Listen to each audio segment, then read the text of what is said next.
When we do things like songs that are a little, what we call sexy. You can see from the title, it's more of a love album.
Yeah. Yeah. Yeah, yeah, yeah.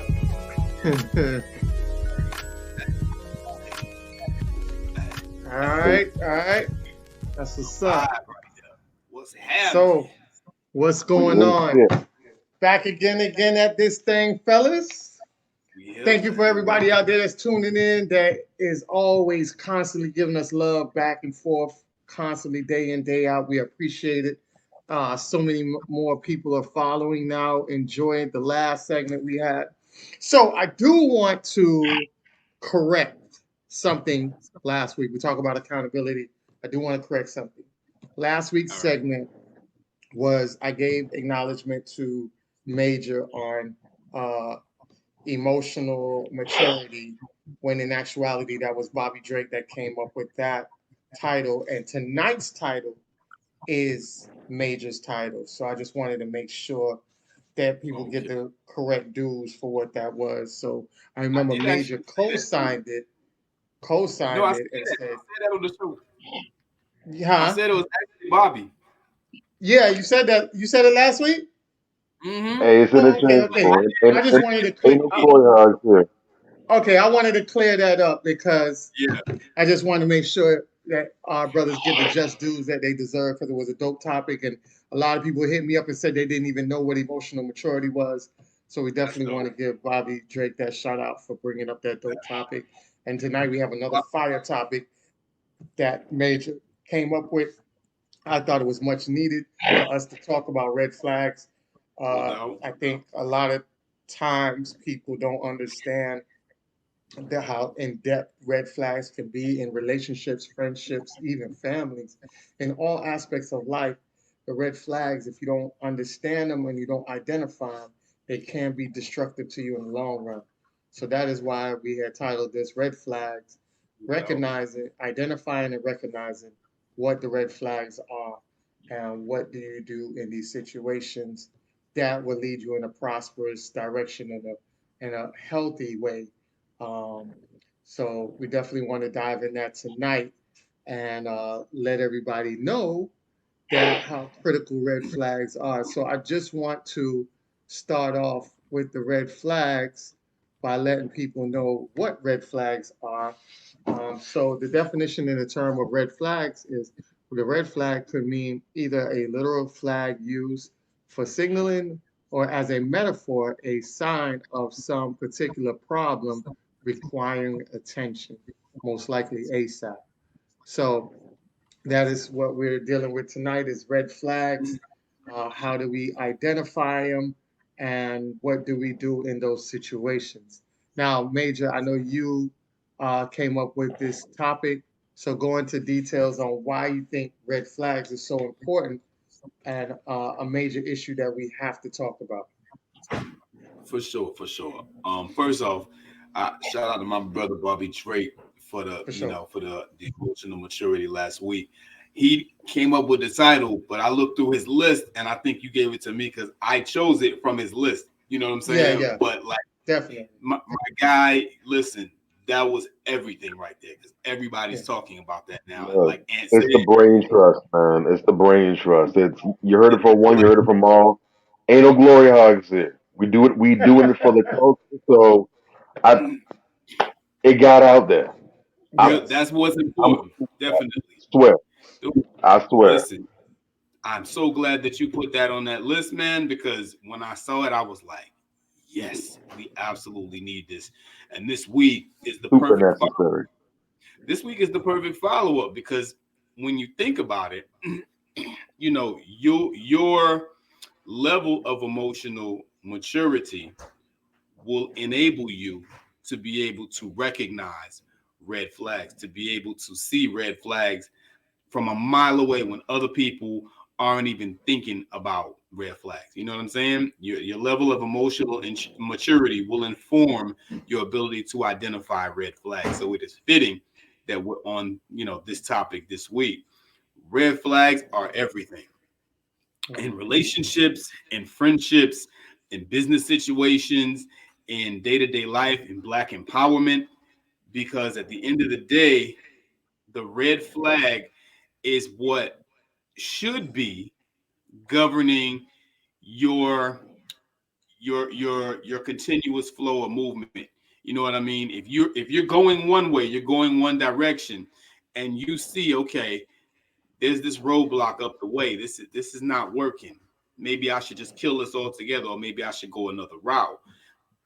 Your ability to identify red flags is what's going to inform you. It's going to give that wherewithal. You know what I'm saying? Very, very important. In relationships, it's life or death, man. I can tell you there are people that I know who were in relationships and everybody could see the red flags in this particular individual but them. You know what I mean? And you just they just had this mindset like you couldn't tell them nothing. You know what I mean? And people tried to warn them. Y'all, we've all had that friend. You try to pull a coat, hey man, You might not want to do that. XYZ, she for the streets. Some females will tell their girlfriends, hey man, that dude is a dog, that dude is bad news, whatever. And then, of course, they get emotional because they're emotionally immature, right? You know what I'm saying? They get emotional, they ignore what everyone says. Sometimes they even get mad at their friends, end friendships, for this person that everybody could see was going to be a problem to begin with. Red flags are the things that keep you out of trouble. They're the things that keep you from getting too vested in a situation that you should not be bothered with whatsoever. You know what I mean? And they're things that ultimately will keep you safe. And much like having emotional maturity can save your life. How many times have we seen somebody get involved with somebody who's abusive? You know what I mean? And we can see, the signs of abuse on the outside looking in just by the way this person interacts with the person that we know or other people. Like, okay, this person is emotionally abusive or verbally abusive or sometimes physically abusive. You can see it, and then you have people who will just jump in, eyes wide shut to a situation where, oh man, this person, I thought I could change him is usually is usually the position and the mental thought process that goes into it while you would jump into a situation with a person who shows you a bunch of red flags. But the reason why they're called red flags, quite honestly, is because they're pretty obvious, and a lot of people, that because they're emotionally invested in the situation or just not thinking or desperate, they ignore the red flags, and that's where you end up trouble, big trouble sometimes. So, yeah, it's a big thing. It's serious, particularly in the dating and relationship realm. People, you got to stop thinking emotionally, and you got to see people for what and who they are. When someone shows you who they are, believe them and act on what you've seen. Don't just believe it and have it in the back of your mind. No, you need to take action on these things because ignoring red flags is extraordinarily dangerous. Yeah, definitely. My two Super Bobby, cents. fair. yeah, Bobby, I know you definitely have some stuff to say about red flags. What's your take on it? Nah, brother Major went ahead and does what is his custom. He stepped right up to the plate. He caught that hand back and he let that Louisville Slugger do God's work. You Um, already, there it go. yeah. The thing is, I mean, it's quite possible that no matter what the subject is, every time we chop up something, I'm probably going to find a way to tie it back to this concept because I really think it's severely underestimated how serious and significant this is. The idea of, or the concept of operating from a scavenger, of a survival mode as opposed to mindset, as opposed to operating from an abundance mindset. We really don't understand, and a lot of the examples that we've gone over where I've applied it to really dealt with relationships, but it's overall. It's not just dealing with relationships or dealing with romantic interest. It has to do with jobs. It has to do with places you live at, how you deal with others, your neighbors, your family members, how you raise your children. It's literally it's literally part of the framework for your worldview, how you see the world and how you move and operate. It goes so. Of course, there's a lot of applications when it comes to with relationships, but it's so much deeper than that. Now, there is a caveat with that where we understand that uh, entitlement is for suckers, it's for birds.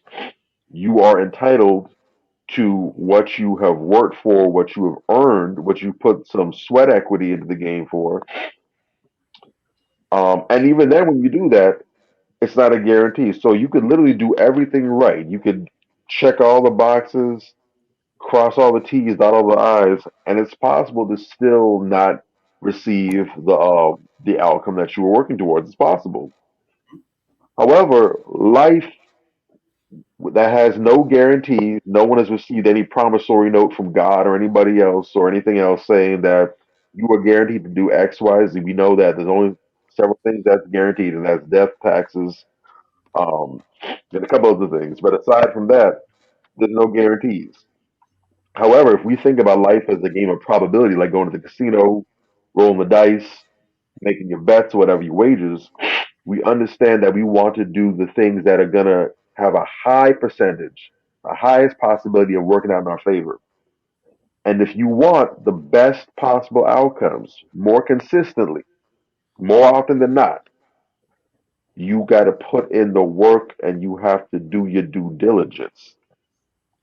So it's one thing to say, well, I don't want to have a scarcity mindset. I want to have an abundance mindset. Cool, good. You should want that. Absolutely. That is the path to be on. That's the road right there.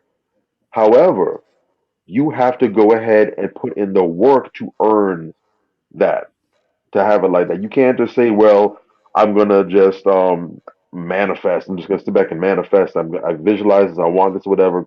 You can't just sit back and wish for it or hope for it.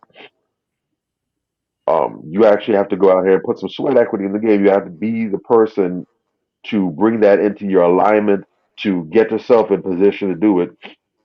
I can't remember who was who said it, but I believe I think it was a boxer maybe said a long time ago that um, he's figured out the mathematical equation for luck, and he said it's preparation times sweat plus opportunity.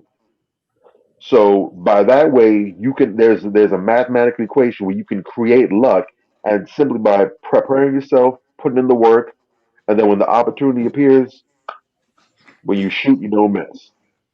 Mhm. That's simple. Now you can't control your opportunities. No one can. Some people have more opportunities than they know what to do with. Some people barely get one. Mhm. But regardless, if you do the work, if you prepare, if you put yourself in a position where whenever the opportunity appears, you can take off running, then truth be told, you really only need one. One opportunity can change your whole life. One Real talk. plug, one situation, one stage being set can literally change your whole entire life. So the truth is, you really don't need an abundance of opportunities. You just need to be prepared. So whenever you get the one opportunity, you can make the most of it. And if you get more, that's what's up. Praise God. Salute. That's what's up. Yeah.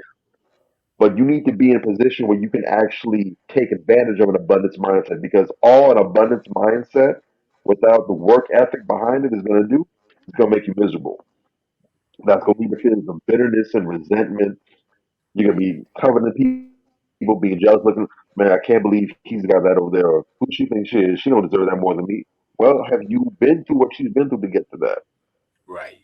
Did you put Mhm. the sweat equity, the blood equity, the tears?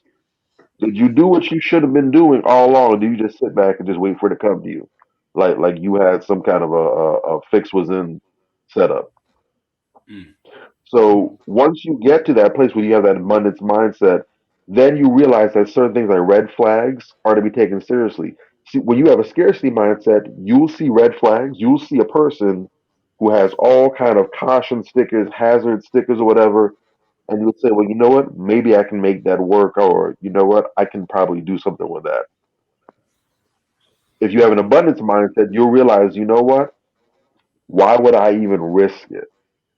What will be the purpose? What would be the even if I even let's say that it was possible to come out on top. The odds are low. I see this. I know what this comes with. That doesn't have to be my burden. That doesn't have to be my mission. Right. Mhm.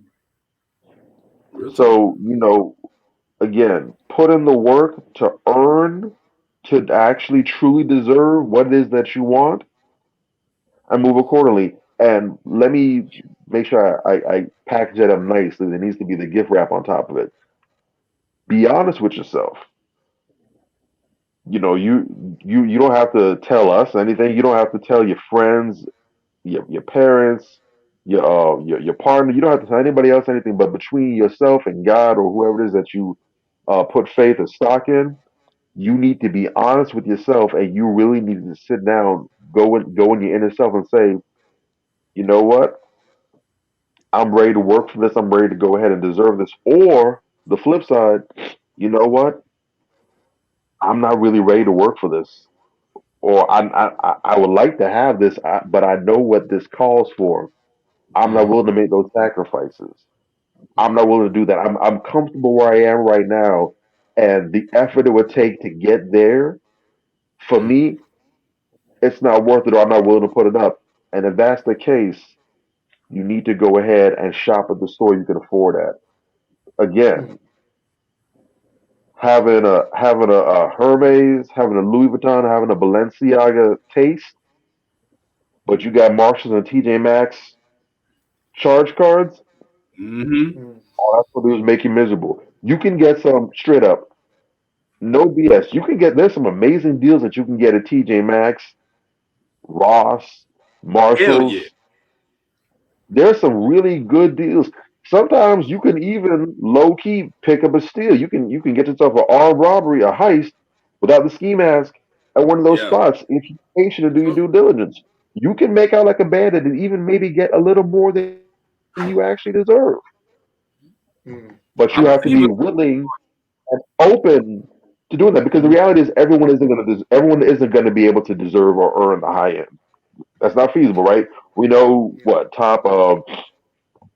only the top 15% of people, at least in the United States, make $90,000 or more. So everybody Mm-hmm. can't go and shop in the Louis Vuitton. Everyone can't go and shop and buy Balenciaga or buy Gucci or Coach or any other high end labels. Yeah.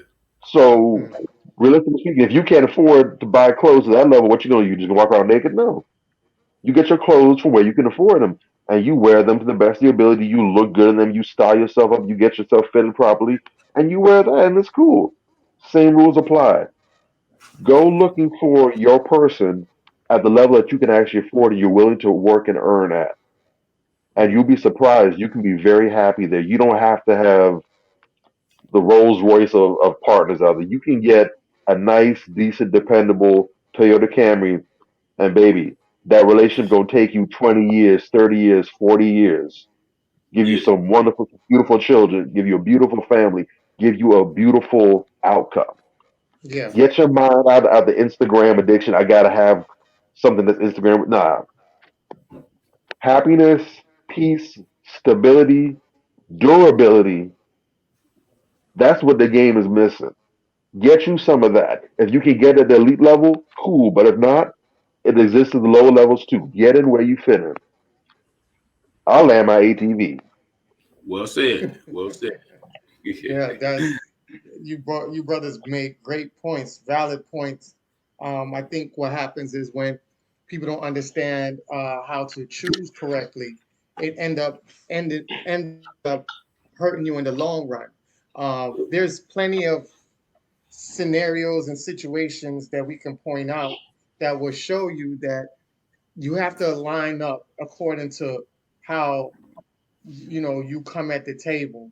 And a lot of times I think what in the past we let men know that they just could pick up any woman and you're supposed to turn that woman into a vanity. You're supposed to turn this woman into the the poor sister of the wicked sisters, and then pick her up from the slums and then put a glass slipper on her feet and turn her into your princess.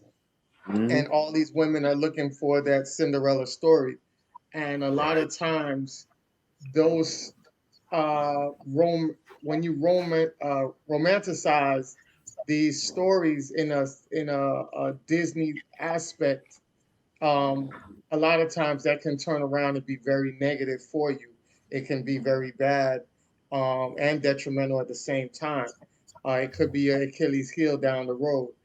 We've seen Mm-hmm. that with the Asian guy. The Asian guy picked a beautiful wife, thought he had a beautiful wife, end up with a beautiful wife, was very happy with her until he had children with her. And then he started wondering why his children don't look nothing like the wife. Why are these children, quote unquote, was ugly? Mm-hmm. And this is what happens when you don't do the vetting process to go into details of your wife to understand what she looked like before you met her, and things like that. So now that he met her in her great years, the results of it that he quote had some ugly children, and it was kind of weird because he ended up suing his wife, and I think he won the case behind it. That was so crazy and weird, right? It's crazy. But Salute to China. you know what I'm Salute to the saying? So, People's Republic. exactly. So the thing about it is, we always talk about how women need to choose better, but men, you guys have to choose better too. You're not exempt from that because if you don't choose better, you're going to end up with a lot of women with red flags.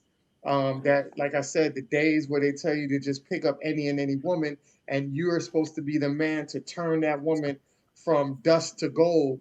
Those days don't exist, and that it was very problematic, and those type of ideology led to why men are 3 times more suicidal than any other people, Hmm. especially black men. So we have to start embracing quality for ourselves, and quality is really subjective to how you view quality, because a lot of people might view quality in different aspects, you know what I'm saying? But it's what you feel like quality is embedded into your life and what you need to get out of your mate. That's the quality you need because I can have all the money in the world, but maybe a quality woman to me is somebody that is, there for words of affirmation or the touch, acts of services, the little things, bringing me tea and rubbing my back or, doing things like that, that essential intimacy that I needed that money can't really buy like that. That's a goal to me, but to somebody else, that might not be what they need. You know what I'm saying? So find out what it is that you need in your life. Choose wise and choose correctly because in the long run, you definitely will benefit more from it by choosing wisely than picking up somebody that ends up being with a bunch of red flags. And by the time you really realize the red flags because you overlooked it, a lot of damage could be done in the process. So it's very vital that you understand what these red flags are and understand them and avoid them. Otherwise, you're going to take pictures and have these in a photo and maybe have it go viral that look like this, right? Yep. So you have your woman tells you that she wanted to be with your homeboy. That was her first choice over you. And now Oh you're in a photo that goes viral where she's smiling and you're looking like you're about to jump off the top of your roof when she goes to sleep. my Got This the is the God. type IAQ of on. this is the type Lord of have mercy. headaches, this is the type of detrimental stuff that goes through your mind when you don't choose correctly. No Yep. woman in their right mind should ever come out of her mouth and say something in that manner. That is something she should take to the grave, um, because you cannot change, nothing can go back to normal after that. Certain Hmm. words you just cannot, go back from. And saying that really broke this man's heart and ego down. But, we have to put accountability on both ends. Tyrese had to choose better. He's been dealing with these women and having Yeah. issues with the women. We saw him one time going out on live crying, why are you doing this to me? And just having these public meltdowns because of the women he's choosing. So there is some type of healing that needs to go down with Tyrese. I hope the brother gets the healing he deserves and stop jumping from relationship to relationship so fast. What we don't understand is that is trauma bonding, and that is it's a lot of things that I don't want to get into details of it now because I have a list of different red flags that a lot of y'all don't understand what red flags really in detail. But there's so many in-depth details of red flags, and I definitely break that down. But Tyrese does fall in a lot of these categories on his own, and he Hmm. is a red flag. So he's not only a red flag to others, what I'm saying, but he's attracting red flag people to himself because the energy you are is the energy you attract. You know what I'm saying? So it is very important to get your energy on a positive level because if not, you're going to attract negative energy with your negative energy. So I definitely wanted to show people that and let people understand what that is. And also, remember, this is a very important quote right here. This is very important. Mm, I like Before that. you, yeah, before you look for a wife, Uh-huh. make sure you're a husband. You Real know, ass talk. Yeah. yes, so you got Yeah. to make sure that you're a husband. Before you look for a wife, make sure everything that you see in that mirror is going to be quality that you give somebody. Because if Mm-hmm. you don't exude quality, you're not going to get quality back. And move in that position. If you know your husband, don't pick up any ratchets. You go out there and you seek a wife, you seek somebody worthy. This is where discipline comes in, and dating with Yeah. intentions. Dating with intentions and having discipline equals a long-term relationship into marriage. Mm-hmm. That's how that pattern and equation formulates. You don't go out here and be that, without discipline, because just like how you look at these women and they have three or four, five, six different children, and you have six, seven, eight different children, you are also considering and putting yourself as low value when you're not married to that woman you're having these children with. So Mm. always keep it in mind. You are a reflection of what you see. And if you look at somebody and have a certain standard about somebody, make sure that that standard that you have for somebody is not the same standard that is reflected back to you. As far as if you feel like somebody is low energy because they do this, make sure you are not the same one doing this. It goes Mm-hmm. both ways. You got to understand there's good quality women out there. They don't need your effed up energy to mess up their aura. And if you're a good quality man, you don't need to run across no women to mess up your order as well, because it will damage you and hurt you in the long run. And once that does that, you can't recover from that as easy as you think you can. So make sure that you guys move in a force. Make it that every time you step in a room, you step in a place, you're a force to be reckoned with. People are gonna know you, they're gonna admire you, they're gonna respect you. This is where the respect in the household comes from. So before you look for a wife, make sure you're a husband. And I know we have Major who's married. So does that align with you? Because I know you just said that was very powerful. Does that align with you? Were you making sure that you were a husband before you look for a wife? Absolutely, brother. Let me tell you something. Like, and I've said this. I think I said this on our first show. I think I said this. If she's good enough to have a baby, well, she's good enough to marry.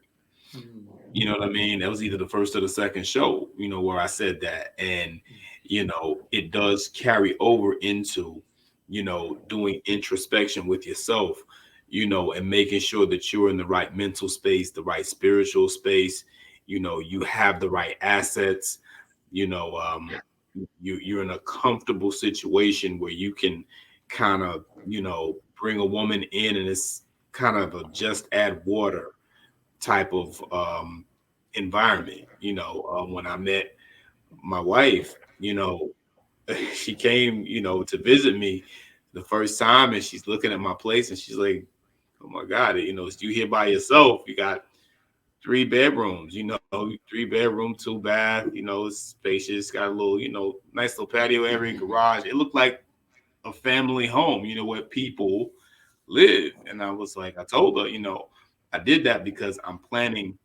I bought the house with the idea in mind that I'm going to start a family in this house. You know what I mean? mm, So me having a 1 bedroom condo or a 2 bedroom house it just wasn't good enough. You know what I Mm. mean? I had to be ready to lay the groundwork so that when she came, all she had to do was show up. You know what I mean? And she came in, and she very quickly became very comfortable, because it's an environment where she doesn't really have to do much. You know what I mean? You keep the place clean, you cook, whatever the case may be. And even I help with that. I like cooking, you know what I'm saying? So like it wasn't nothing too crazy, but not only having the home, but having my finances in order, having my mind in order where I don't want to run the streets all the time, even the way that I comport my household, and she noticed this. I have all these little things that I like to do in the house. I like to play pool. I got a pool table. I like the jacuzzi. I got a jacuzzi. Okay, I like playing darts. I got a dart set. I got a chessboard. I got all the stuff that I like to do here in the house. It keeps me here in the house. You know what I mean? I want to Yeah. like to come home. I want to set up an environment where, all the flyest stuff I like. I like to produce music. Okay, got a little pre-production, studio where I do music. You know what I mean? At home. You know Yeah. what I mean? And that's also a part of emotional maturity while we're at it. You know what I mean? And it made her very comfortable because she didn't see any red flags when she came, she didn't, because we all date, right? And she made the point, she was talking to this guy at one point. He was in his 30s, still living with his mom, whatever the case may be. Another gentleman, just was real angry and, seemed like he wanted to fight all the time, always cursing, talking foul. All these type of things are things that a woman takes into consideration when she's looking at you and thinking, wow, this is a really great guy. I might want to have a future with him, but if some of those things are out of order, or if many of those things are out of order, like Bobby said earlier, that one chance is a chance that you might not get. So definitely, I wanted to be sure that I got all my playing out of the way, and I was of sound mind and body and ready, to internalize this person and to lead and to be, the man of the house and so forth and so on, to really put 110% into everything that I'm doing. That's what being a husband is about. If you're not ready to do that, you might as well not even bother. And while we're at it, since we all like to, not all, but since a lot of us like to put the cart before the horse, you know what I'm saying? You really shouldn't be having children if you're not in that correct mental, spiritual, financial, and social place either. It's multifaceted, all the different types of readiness that you have to be, prepared to give someone your last name. That's a very significant thing. You give someone your last name, you're in essence taking responsibility for that individual and the family that you create with them. And it's a very deep and and it's a very deep and widespread type of thing. It's not, oh, she pretty, I want some arm candy for the next 30 years. Nah, bro. You know what I'm saying? You got to think about all these things. And even more importantly, or as importantly, or more, as important or more importantly, do you have the thought, the traits and, the thought leadership to be a father as well?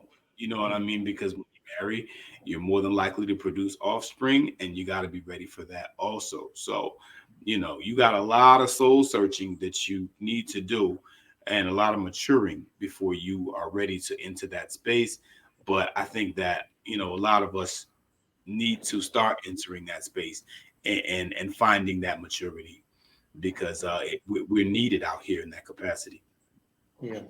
Definitely. Real quick, I don't want to kickstart anything and go off the rails. I do think what I'm about to say is probably going to be worth its own episode in the future, so you can definitely keep that in mind. But the only reason I'm mentioning it now is because I remember when you first started talking about, you know, being a married man, and when you got into that first time in the earlier episode, it dawned on me then, and I didn't say it, and I figured I'd just tuck it in my back pocket for a rainy day.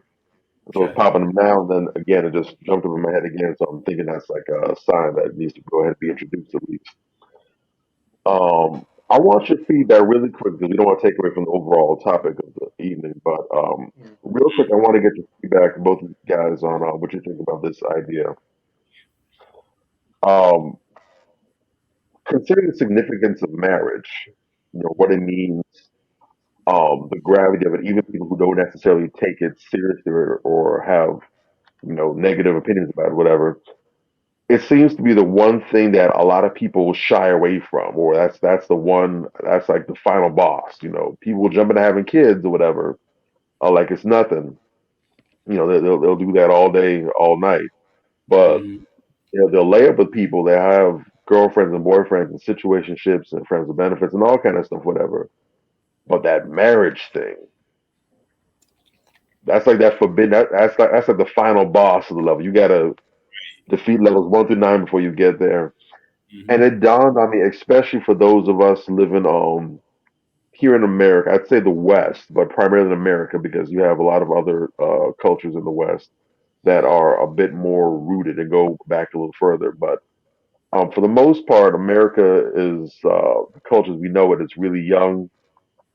In a lot of ways, especially when it comes to Black people, it's really a bastard culture because there's a lot of separation from past traditions and norms and whatever, whether it's African value of those who are foundational who were here from before.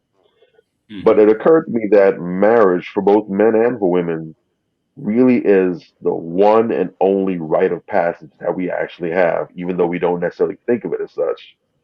In other cultures, like in most notably, I guess, like the Jewish culture, you have the bar mitzvah and the bat mitzvah when the boy or the man is ushered into manhood or adulthood and or womanhood, and they finally make that transition from being children, uh, these young carefree beings without responsibility, without anything weighing on their shoulders. They're really not accountable for anything or anyone, even their own selves. Their parents and their village don't really shoulder that. But now they make this transition. They've come of age. They transition now. That responsibility at least begins to start falling on them. You have other cultures and different native Indian cultures. They'll do things where for a boy to become a man, he has to go out and spend time in the wilderness. He has to go like on a spirit quest, or he has to survive. Or in some cultures, you might have to do something daring, like kill a fierce beast or something. But the idea that there's supposed to be not just a birthday, happy birthday, you didn't die yet, so yay, congratulations, you're an adult, but you Right. have to actually do something that's not easy, something that's difficult, or there has to be a ceremony involved that transports you to the next level of life. And it Mm, occurred to me that really marriage is the only thing we have that really does that. Where a yeah. man, like you said, he goes ahead and he attaches his last name to his woman, signifying that this woman is no longer under the care and protection and authority of her father now. Mm, The Mm-hmm. husband is taking on that role. So the husband is the new covering for her. It was daddy before. Mm-hmm. Now I'm the new papa, so to speak. Now you're under my authority, you're under my protection, my provision, your wellness, your well being. That's my job. Right. That's my primary job. Forsaking all others. You come first now. So my household, the children that we have, they're under that same umbrella. So this is that next level of covering. On the woman's side of things, now she's this wife, so now she takes on this role of the nurturer, the the homemaker. She takes the house that this man has put together, the residence, and she makes it a home. So these four walls, the roof, the little furniture here and there, she makes the place of comfort. She makes the place of nourishment where the children can be cultivated and raised and brought up into the values of the household or whatever. That's that next level. That's that womanhood, the bearing of the children into this union to carry on the traditions, the values, the customs, to be a container of wealth or resources, whatever, for the next generations. That's really become the rite of passage, I think, in a lot of respects for us, even though we don't really take it seriously like that. And it sort of Mm-hmm. makes sense because a lot of people shun marriage in part, whether they say it or not, because they don't want the added responsibility. Um, Right. the reason why people like to say, "Oh, let's not put a title on it," because titles rule. No, it's the responsibility that you're running from. Hey, yeah. You don't want that on your back because people gonna look at you if you just say, "Well, we just do whatever." Mm-hmm. No one can really put you down on anything. They can't really hold it. They can try, but you Right. always at the end of the day have that thing that says, "Well, I never signed up for that," and it's Mm-hmm. the truth. But when you go ahead and you make it official, between God, man, the law, the state, or whatever you want to call it. Once you went ahead and made it official in front of the eyes of everybody, all eyes on me now. Yeah. That ups the stakes. Mm-hmm. People watching you in a different way. They're some of them are supporting you, they're cheering you on. Some of them are preying on your downfall, hoping you fail. But that's just something that occurred to me when you were talking about that and just really hit home. Mm-hmm. What's y'all thoughts on that? Real quick? Well, brother, I mean, you hit that out of the park, man. I mean, at the end of the day, these cats out here, a lot of them, those people who shun marriage and, who will do any and everything with any and everybody, but marry them. You understand what I'm Mm, saying? They're looking for excuses to not bear the responsibility that comes with marriage. That's the long and short of it. You hit it right on mm, the head. You hit it yeah. right on the head. You could not have said it more perfectly, in my view. When you talk to people and you really press them, because cats all the time, they think when I'm married, they think I'm the guru or whatever. And I'm like, I didn't do anything special. I was myself, and I stood on my square as far as who I was. I knew what being a husband was. And in many ways, you won't even know what a wife is, a quality wife is, until you yourself know who you are as a husband. You know what I'm saying? So you said it perfectly. I wouldn't take anything from that, man. These people out here, a lot of us, we have an excuse for everything, and it shows up in how our children are, and how black Mm, society looks right now. It shows Mm, up, the fact that we have an excuse for everything, and we're just not meeting the mark in a lot of places that we need to be doing it. That's the long and short of it. I know that hurts a lot of people's feelings to hear me say that. I give a goody goddamn. That's what it is. You know what I'm saying? We need to do better with that, because back in the day when we had strong families and people were married and people took marriage seriously, you know look at the type of things that we got accomplished. mm, You know what I mean? mm, Look at the types of things that we got accomplished. This is why I don't, and y'all know me, man. I don't listen to some of these defeatist Negroes who, oh, it don't matter what you do, it's always gonna be bad. Oh, look, we weren't supposed to be freed as slaves. We weren't supposed to get civil rights. We weren't supposed to get, equal housing, or, for the most part, you know what I mean? A lot of the things that we have now, we were not supposed to ever get. mhm, And the defeatist Negroes will tell you, hey man, it don't matter what you do, man. Why you always, talking all that woke shit, man? You ain't nothing gonna change, ain't nothing never gonna change. Well, if your yeah, dumbass thinks that, then you've already defeated yourself, and nothing will ever change for you. The person who says that nothing will ever change, and the person who says that we're going to see change,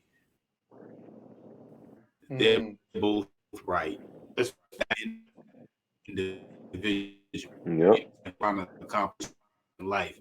The says, I'm never going to be shit, and the guy who says I'm going to be everything. They're both right. It's a matter of mm, the works that you put behind the words at the end of the day. yeah, And we need to start Yeah. realizing that, and just being more thorough in how we approach situations. If it's all there. I was talking to a brother of mine not too long ago. He feels a certain way about his lady. Whatever the case may be, that they're making some moves together, and I'm like, okay, well, what's up? Why won't you marry her? It's like, I'm scared. And while I respect his honesty, you can't be scared. You know what I mean? You gotta get out there and do it. Pull the trigger. What I say last couple episodes, man. Don't be afraid to be the shooter. I, yeah, that can be taken in a literal sense, but it can also be taken in, especially in this particular manner, in a figurative type of sense where, don't be afraid to be the doer. Do something, take action, and you know, put your mark on the world. That's what we should be trying to do, and I hate to hear people talking the defeatist mindset. You guys know that we hear that all the time. Oh, why are you saying this? They ain't gonna listen anyway. I don't know Yeah. about you. They might not listen to you. You understand what I'm saying? Most of the people, let's keep it a buck. Most of the people who say that type of stuff, they don't have no answers. They have no solutions. Zero. Nope. Yeah. They mean No well, and way. that's nice. They mean well, and that's nice. That's cute. But they don't have no damn solutions. I don't know about them, but I don't speak because I'm not influential. You understand what I'm saying? I know for a fact I've kept people from committing suicides. Yeah. People have told me this. You understand what I'm saying? In life, Yeah. I've done that. That's a crowning achievement to me. You know what I'm saying? Kept people from committing suicides, influenced people to go back to school. You know what I'm saying? And learn a trade. I've said this before. I got a head full of dreadlocks. I'm in a high level IT position. I'm not supposed to be here. You understand? By the way, a lot of people think I'm not supposed to be here. You know what I'm saying? But man, some of my other guys, they're like, damn, you did that. How did you do it? Now they're asking questions. I'm sending them links. Hey, check this out. I'm giving them books. Hey, check this out. Before you know it, it's a movement. And that was the illest thing about one of the illest things about my wedding. I think was it Felicia or somebody else at the wedding. They called my wedding a movement, the start of a movement. I thought that was heavy. I was like, Yeah. wow, okay. All right, we'll take it. But when you remember the vibe that was there. Yeah. Yeah. And when you get all those people on that type of accord, damn, it just might be. I'll land my plane there. Yeah. That is, yeah, the people feel power. You go back to any era of any civilization, people can feel power. Even back then, they talked about telepathy more than they do now, but you can feel people's energy heavy. And sometimes the energy, if it's powerful enough, it'll give you motivation, it'll inspire you, but it also give you a whole chill of goosebumps, right? You can feel that energy, you can feel that power, you can feel that vibe. So when they said it was a movement, they felt the energy, like it was just crazy energy in there that was very positive. And a lot of times, you'll see in these little sci-fi movies, they'll be walking by people, they'll feel the energy, and then all of a sudden one person will stop their friend and be like, yo, you felt that? And be like, yeah, damn, where that high energy coming from? You know what I'm saying? It just Right. comes out of nowhere where you get this high frequency that you just like stops you dead in your tracks. And a lot of times we have that. You have um, moments where you encounter people that create that type of wavelength, that type of power, that kinetic energy that you can feel, and it's very infectious. We used to have it a lot more back in the day, but now, like you were saying, Major, with the defeatist mentality, that's all we do is we pass down the defeatist mentality, so it weakens the energy. So now you only see it in certain enclaves throughout civilization because it's not as powerful as it was before.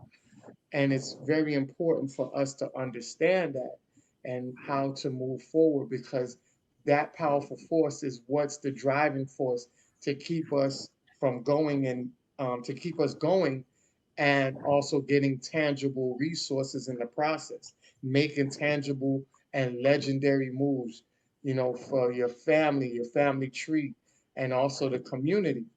That is what keeps us driving versus not having that and then we all roll over and get conquered and then brought back to the starting point that our ancestors worked so hard to get us out of.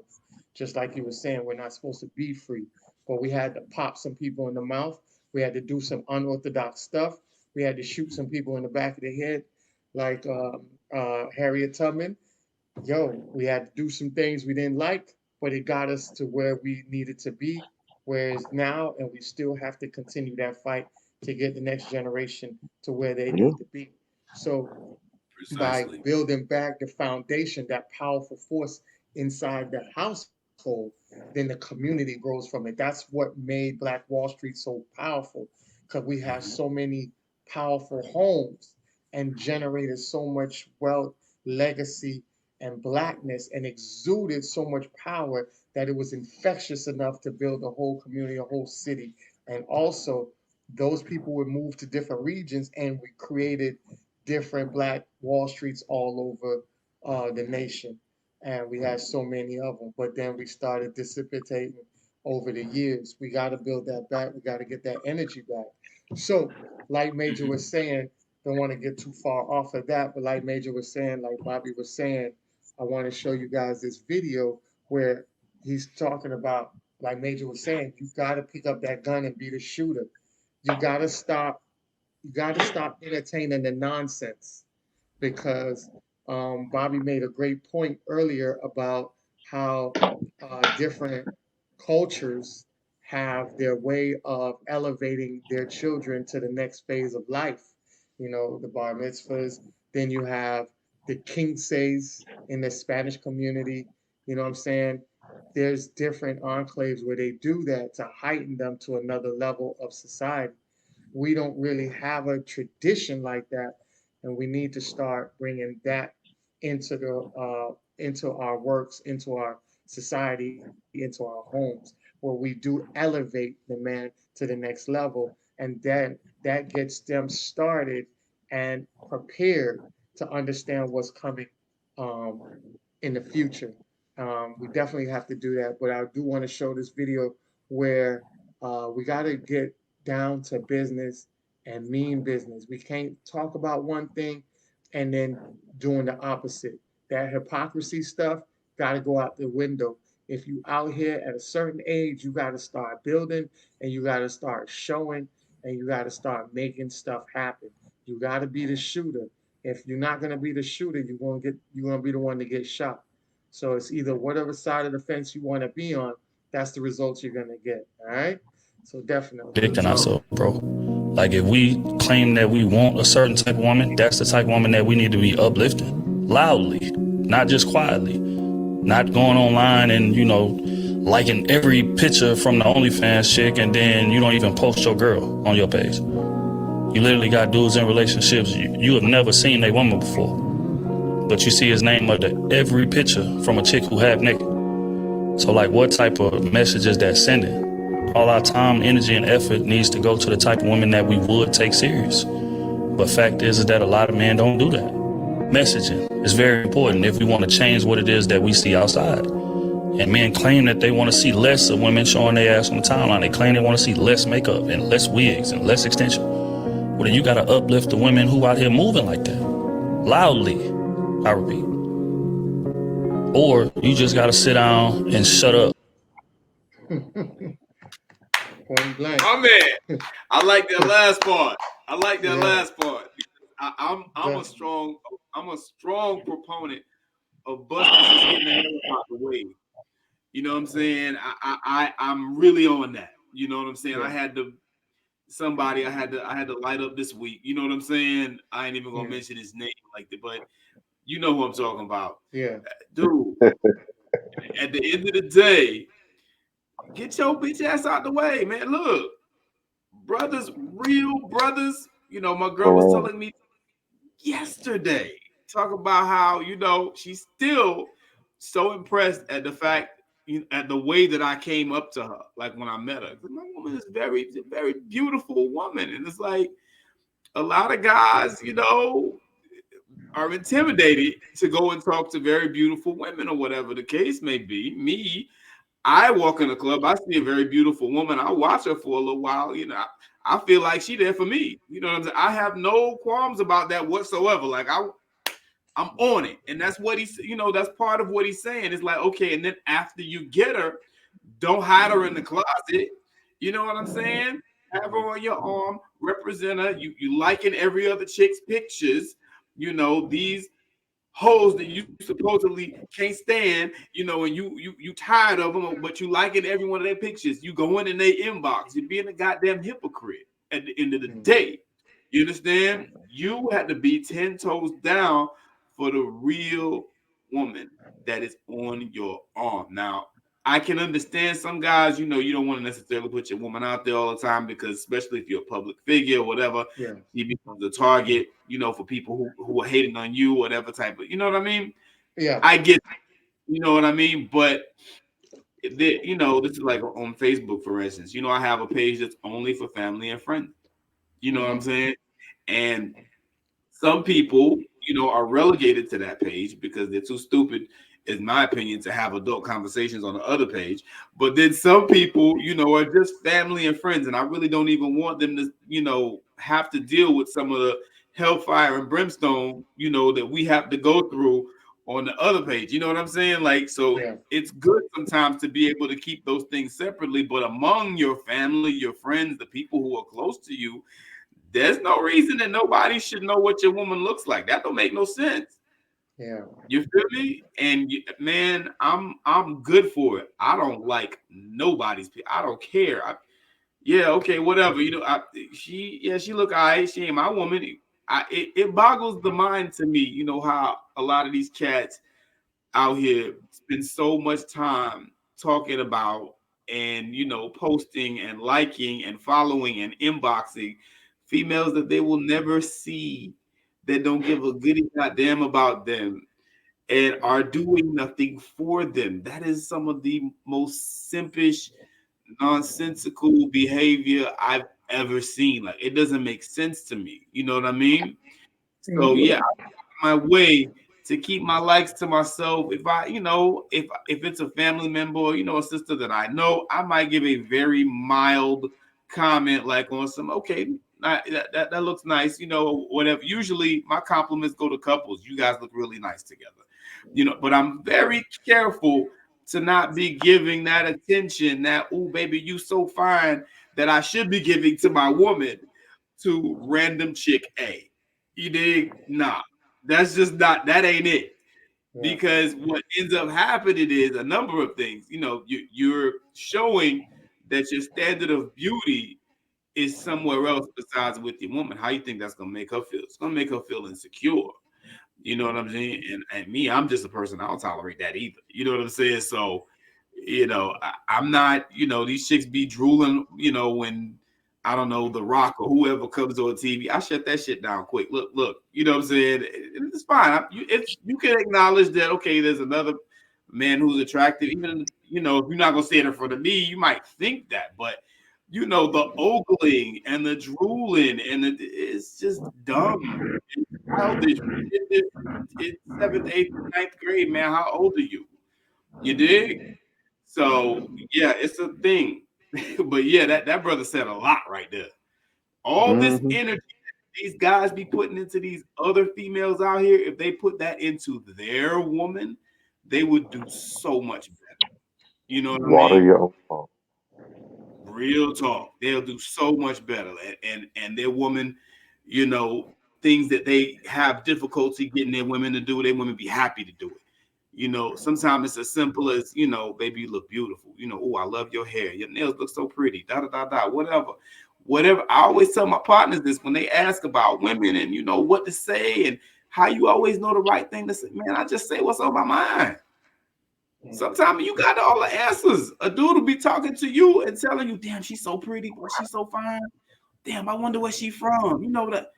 Tell her that is what I always tell them. Go tell her those things. And you'll be surprised.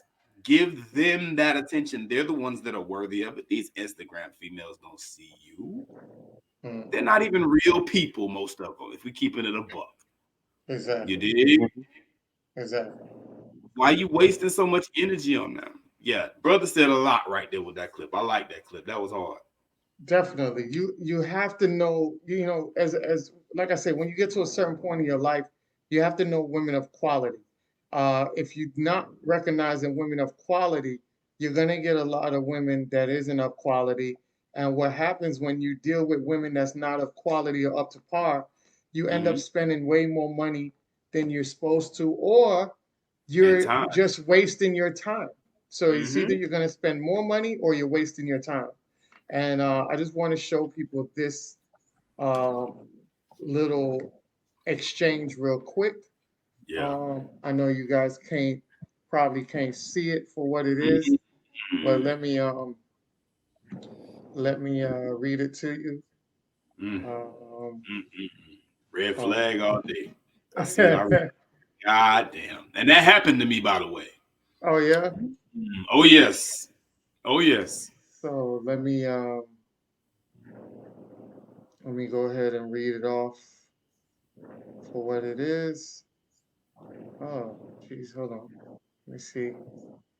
If I can read it real quick, I think I can go up and scoot up. It says, "Hey love, how was your day? It was good. How was yours? You off work?" She says, "Yeah, I'm off. About to head home. Hey, can you do me a favor?"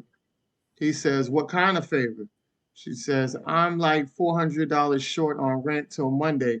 Could you borrow it to me?" He said, "You better off waiting till Monday. I don't borrow or give money out." And then she Mm-hmm. says, "You Negroes trash.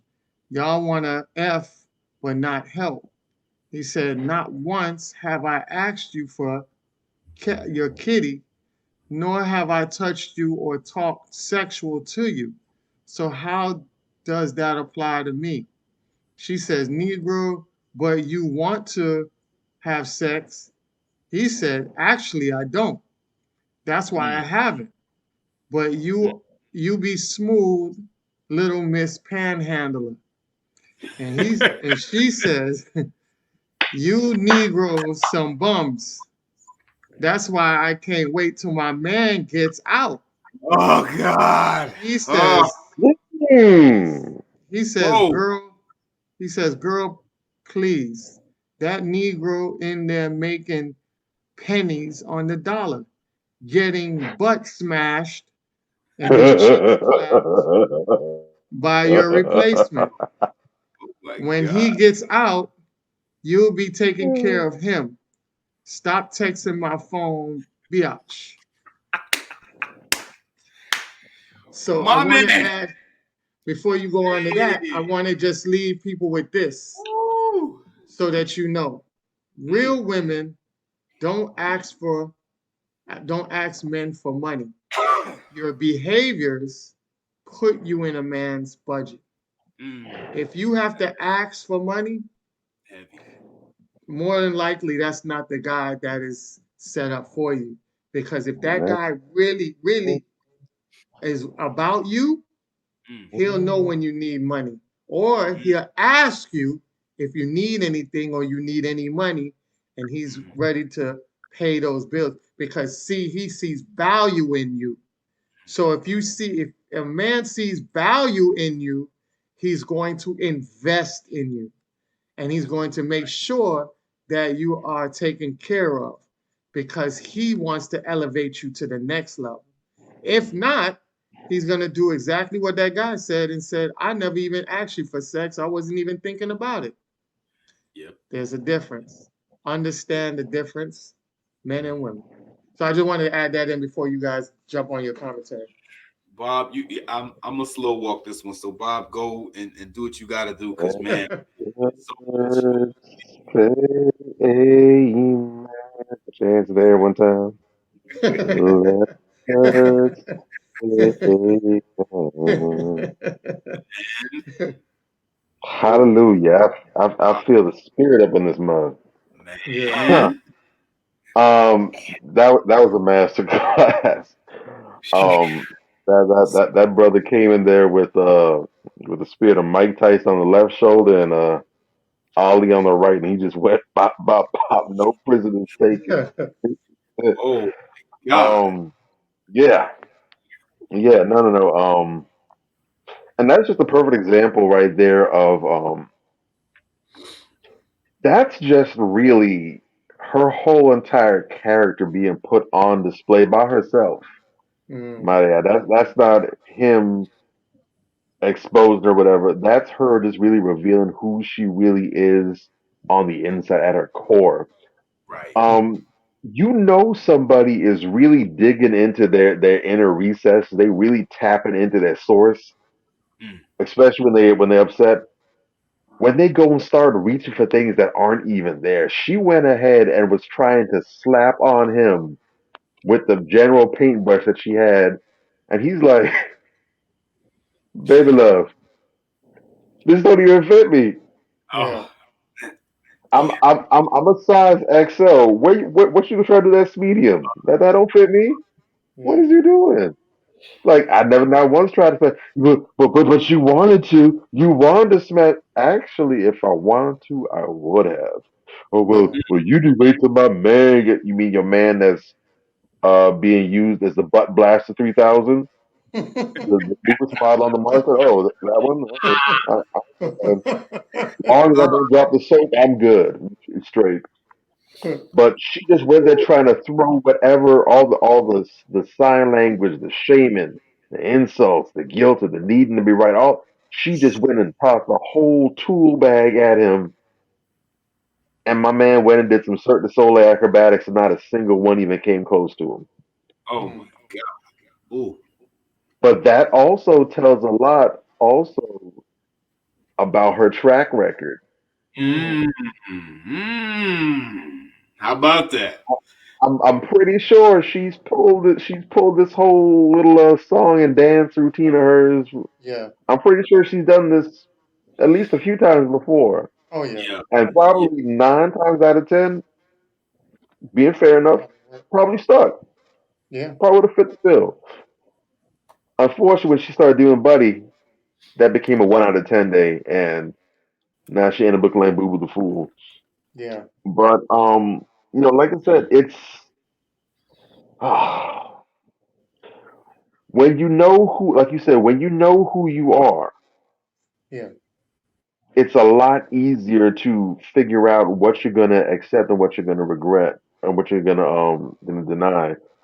Um, a dude of Mm. mine said, and shout out to my boy Jamar Camp, aka Intellectual Sniper. He said, I'm gonna paraphrase him just to try and make it fit, but the the he said the good girl, I would say the surface level chick, like you said, the arm candy, the pile up. That chick, she's gonna get you compliments. Mm. But the woman that's aligned with you will bring you results. Mm. Mm-hmm. Mm-hmm. So It you get the is. compliments. You can get the superficial, the y'all look good together. You look like man, she like, hey man, she bad. Hey, Yeah. where you found her? Hey, she got a sister. All right, I see you.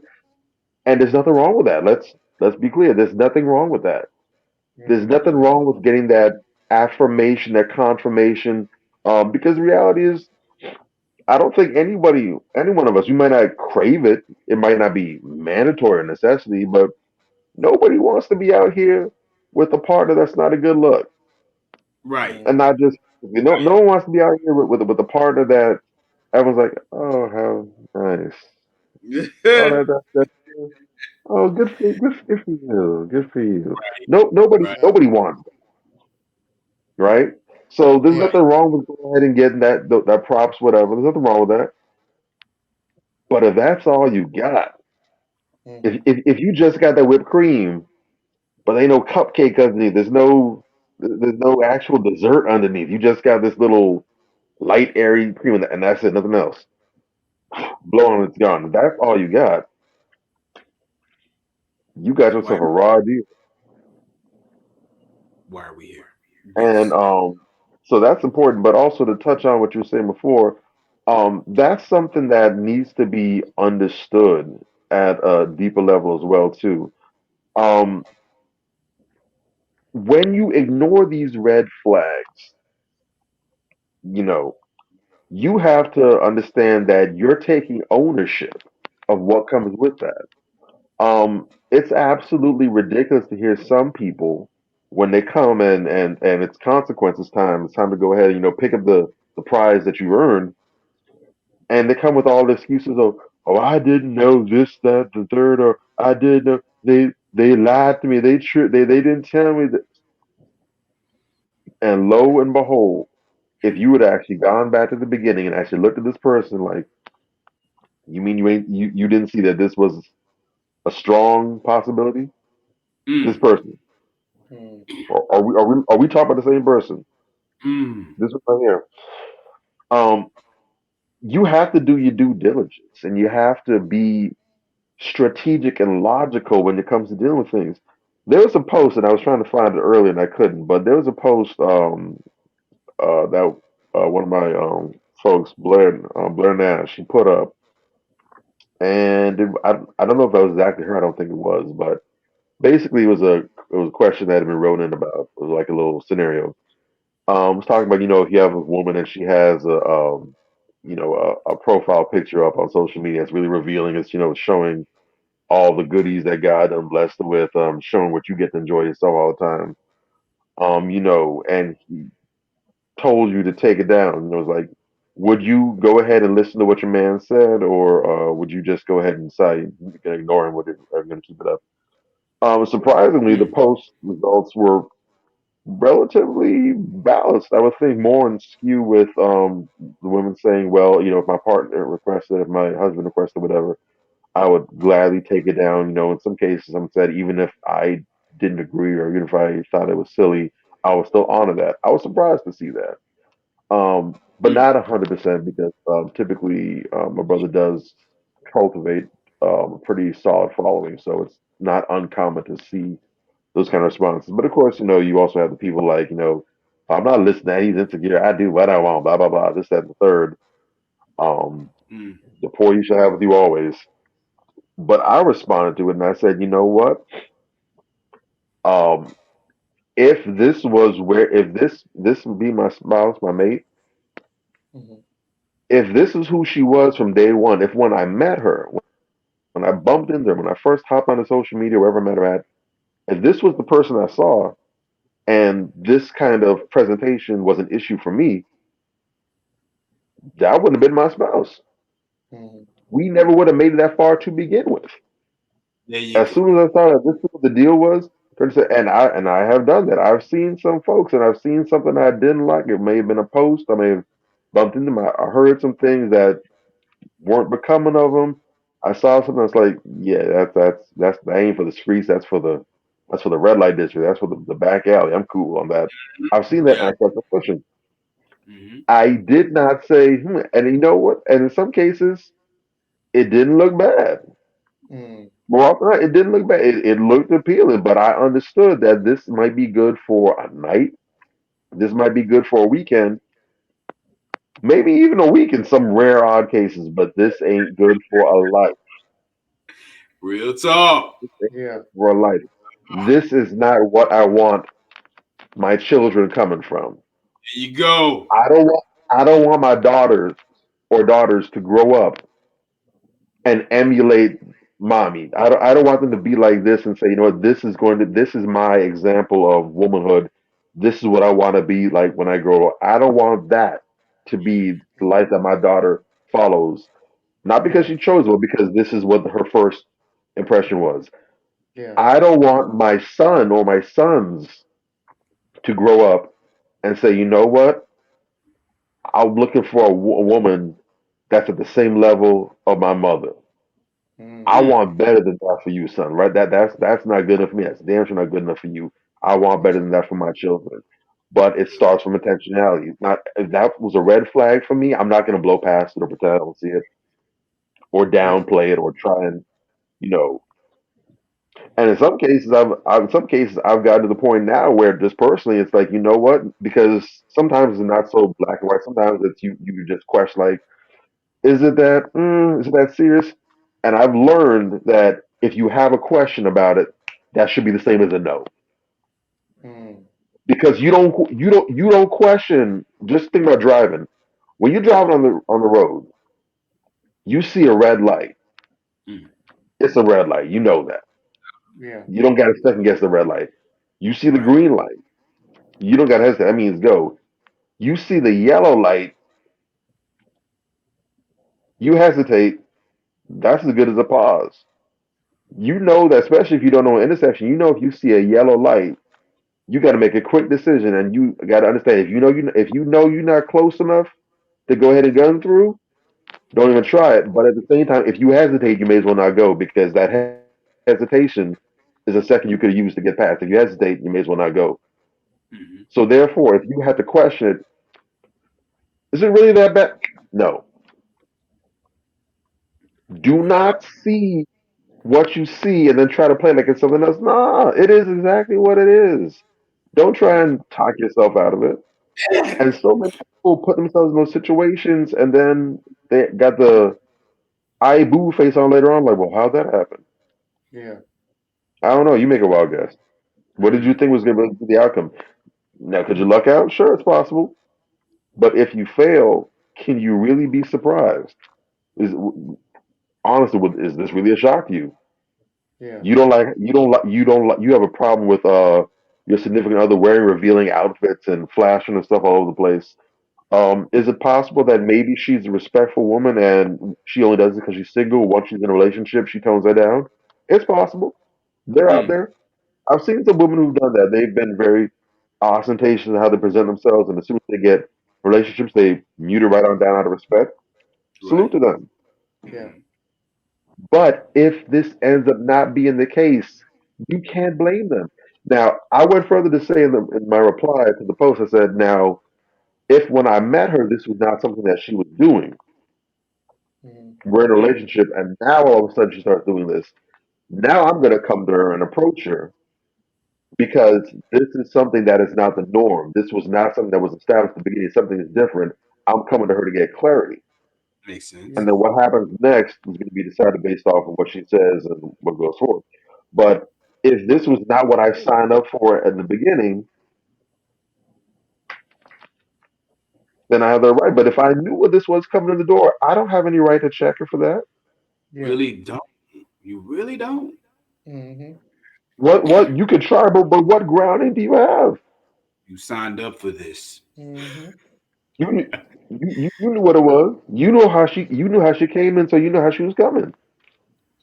Yeah. So you got to think about this. So this is where accountability comes in big time because now when you make the conscious decision, you don't have the right to say I didn't know I was deceived. No, you knew what it was, Hmm.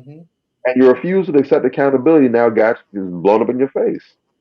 Yep. So again, you can't have it both ways. You got to pick a struggle. If you want to have that I was deceived thing, then you need to go ahead and make sure that you are obeying the traffic signs. You see the red light, you stop at the red light. You don't try and be ambitious. You don't try and see if you can sneak in. Nobody's around. They'll never. No. You see the red light, stop and wait till it's green. You see the green light, proceed. Hmm. And if you don't like that, cool, that's your choice. But then again, you don't have the right to complain.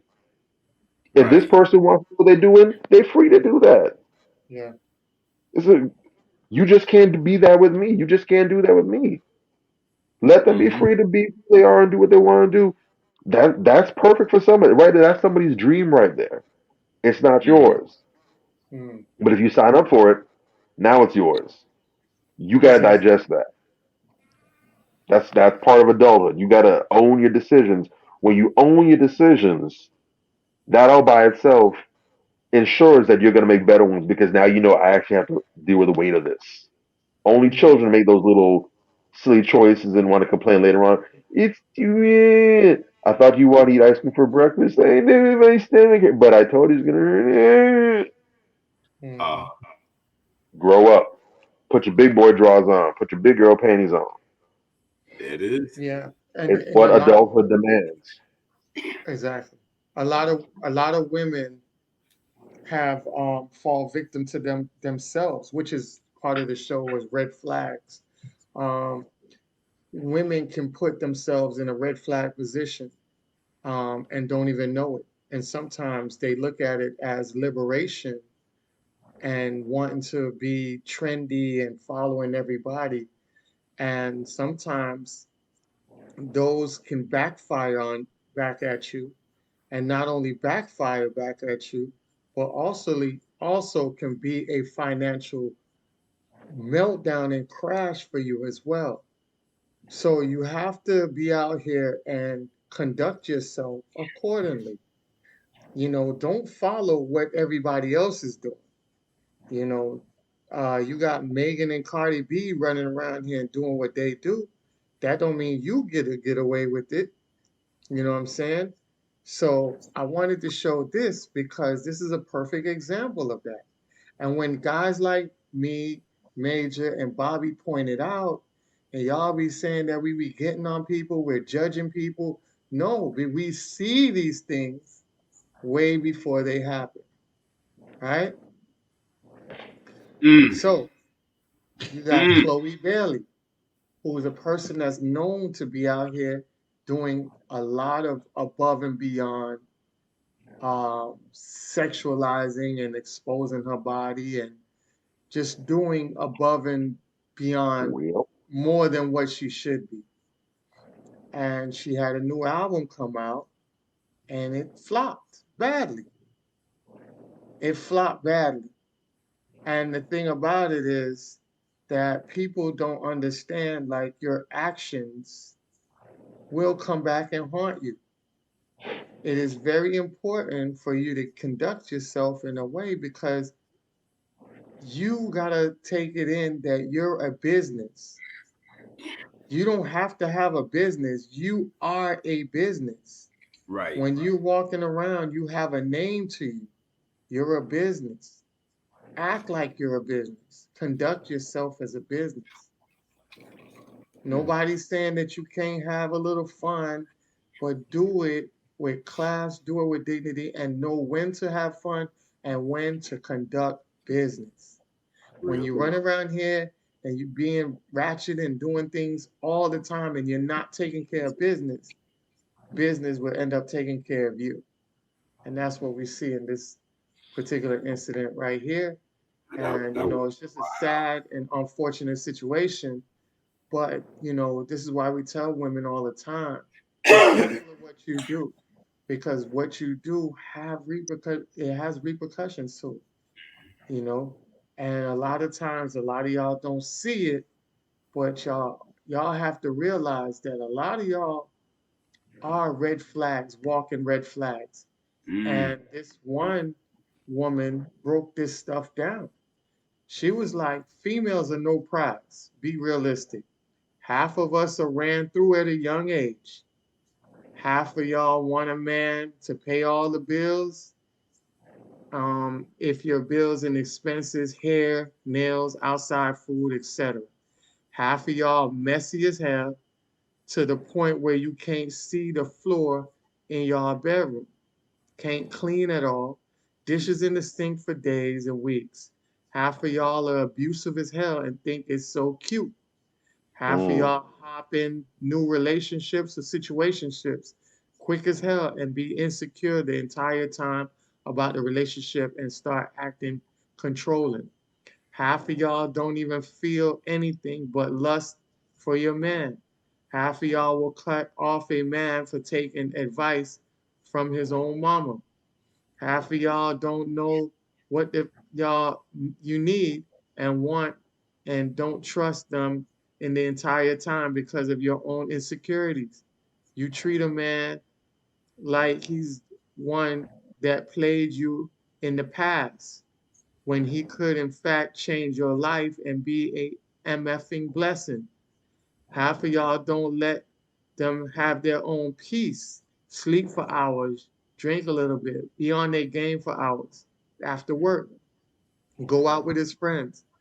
Don't even let a man hold the door for a lady without getting mad, calling him friendly. Go out and ask these men out, pay for their gas, pay for their meal, open the door for them once in a while.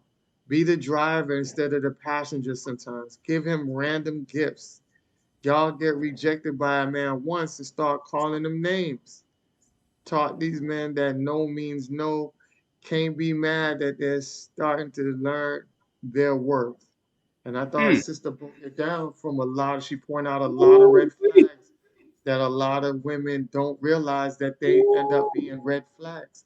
She held Mm-hmm. herself accountable. She showed accountability from a sister to a sister, addressing it, seeing it. Yes. This is why a lot of women have issues with other women. I had made a post the other day about pygmies. We're definitely going to do a show about pygmies on here Have to. because it's very necessary for us to do that. Women are at war with each other. Women don't like to be around each other. They rather work with men than to work with Mhm. women. They're more catty with each other. You go to the women empowerment meetings, they're at necks and jealous with each other, you Mhm. know, and Yep. yet their accountability is so limited within each other. You can't hold them accountable. You Right. know, they'll talk about, oh, you know, the deflection is real. When Kevin Samuels was out there holding them accountable, they didn't want to hear it. When other men were holding them accountable, they didn't want to hear it. They kept saying, oh, how's a man going to hold a woman accountable? You don't even know what it takes to be a woman. When you have somebody like Kendra G and this other girl who's a comedian, this African girl from Nigeria who's a comedian who holds them accountable. OG Nunu holds women accountable. And yet, y'all sit here and get mad at them women, and then y'all make up another excuse. Oh, they Mhm. just jealous. They this. So it's always moving the goalposts. It's always not taking the self accountability to correct yourself because nobody could tell you anything. But I love that more and more sisters come out here and address it and try to get this issue resolved because it is detrimental not only for the sisterhood, but it's also detrimental for the community and society, the Black society as well. And we have to know better. We have to do better. We have to understand that we got to work together in order for us to get to the next level. Everybody has to take accountability. Everybody has flaws. You work on it, get better as a person, get better as a community. Then you start seeing the children growing better and the community getting stronger. And we'll get to the level we need to get to. But we got to put in the work and we got to address it and we have to be accountable for our actions and not be ashamed when somebody's giving you corrective behavior and telling you how to go about certain things. Take the advice, take heed to the advice, and not be so defensive. Like I tell people all before, a lot of y'all listen to react and y'all don't listen to understand. And I land my mic on that. Listen, most of us listen to react and don't listen to understand because most of us are not entering the discussion to learn or to Mm, teach or to understand to begin with. We just want to correct. be entertained. You understand? We think life, a lot of us think that life is one big ass plantation jubilee. And that's just not how it should be. You know what I Yeah. mean? Preach. Especially once you get past the age, what I call the age of adult maturity. You know, you can blame this person, that person, these circumstances, those circumstances, you know, for a good portion of your life. But when you become a whole ass grown up, Yeah. you know, it is incumbent on you to find answers. You dig? Yeah. And let me just backtrack a bit because I didn't really get on that thread. Can you put that thread up again? That thread was heavy. There was Oh, a the lot. threat. Okay, go ahead. Yes. No, not that one. The thread Not that one. between the guy and the girl. Oh, okay, got you. That one. Yeah, that one right there. Okay. Hey love, how was your day? It was good. How was yours? You off work? Oh, the tone is so pleasant. Hmm. Yeah, okay. Yeah, I'm about to head home. Can you do me a favor? What kind of favor? Hey, I'm like $400 short on rent Monday. Could you borrow it to me? Well, that's weird. Nobody talks like that, but she's asking to borrow money, right? Could you borrow it to me? That's just strange. All right. Can you loan it to me? Is I guess what she's trying to say. Yeah. Um, and he says, no, you know, you better off waiting till Monday. I don't borrow or give money out. And it's clear to me at this point that this is someone that he doesn't know very well. This is someone that he's just met, right? Because later on down in the thread, it's like, oh, I never touched you, I never, tried to get sexual with you, whatever the case may be. So clearly this is, after you've been dealing with someone for a while, you tend to be, it's more likely that you're sexually active. More than likely, this is not a person that he knows very well. Yet she feels perfectly comfortable asking him for money, and not even 40 or 50 or even $80, $400, an exorbitant amount of money for somebody who don't know you. And I had someone ask me this for the exact same amount of money, by the way. Very interesting. Might be her. You understand? And Yeah. what I find very interesting is how pleasantly she started off and how she Mm. just evolved into this changeling later on in the this demon later on in the conversation. You Yeah. know, you niggas trash. Y'all want to F but not help. Okay, first of all, Sister Lavette Ford, I want to shout her out because she put up a post either today or yesterday saying to women, stop cloaking your prostitution and saying, I don't date broke men. Mm. Just put your price out there. You understand what Mm. I'm saying?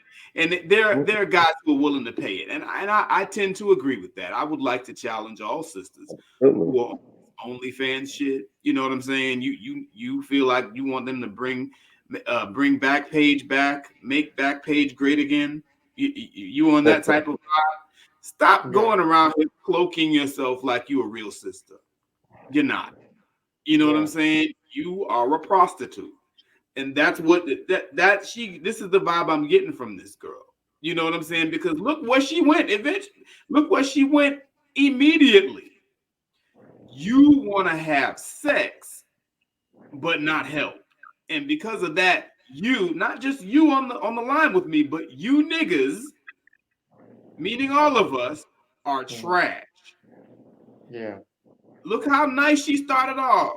Hey, love, how was your day? I'm good. She was fine. Fakeness, phony.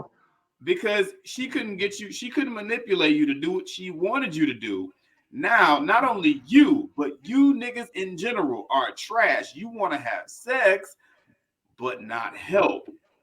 Mm. All the while she's saying basically this is a transactional relationship. That's what that line just told me. This is Yeah. transaction. Clearly. What it is, then why you pretending?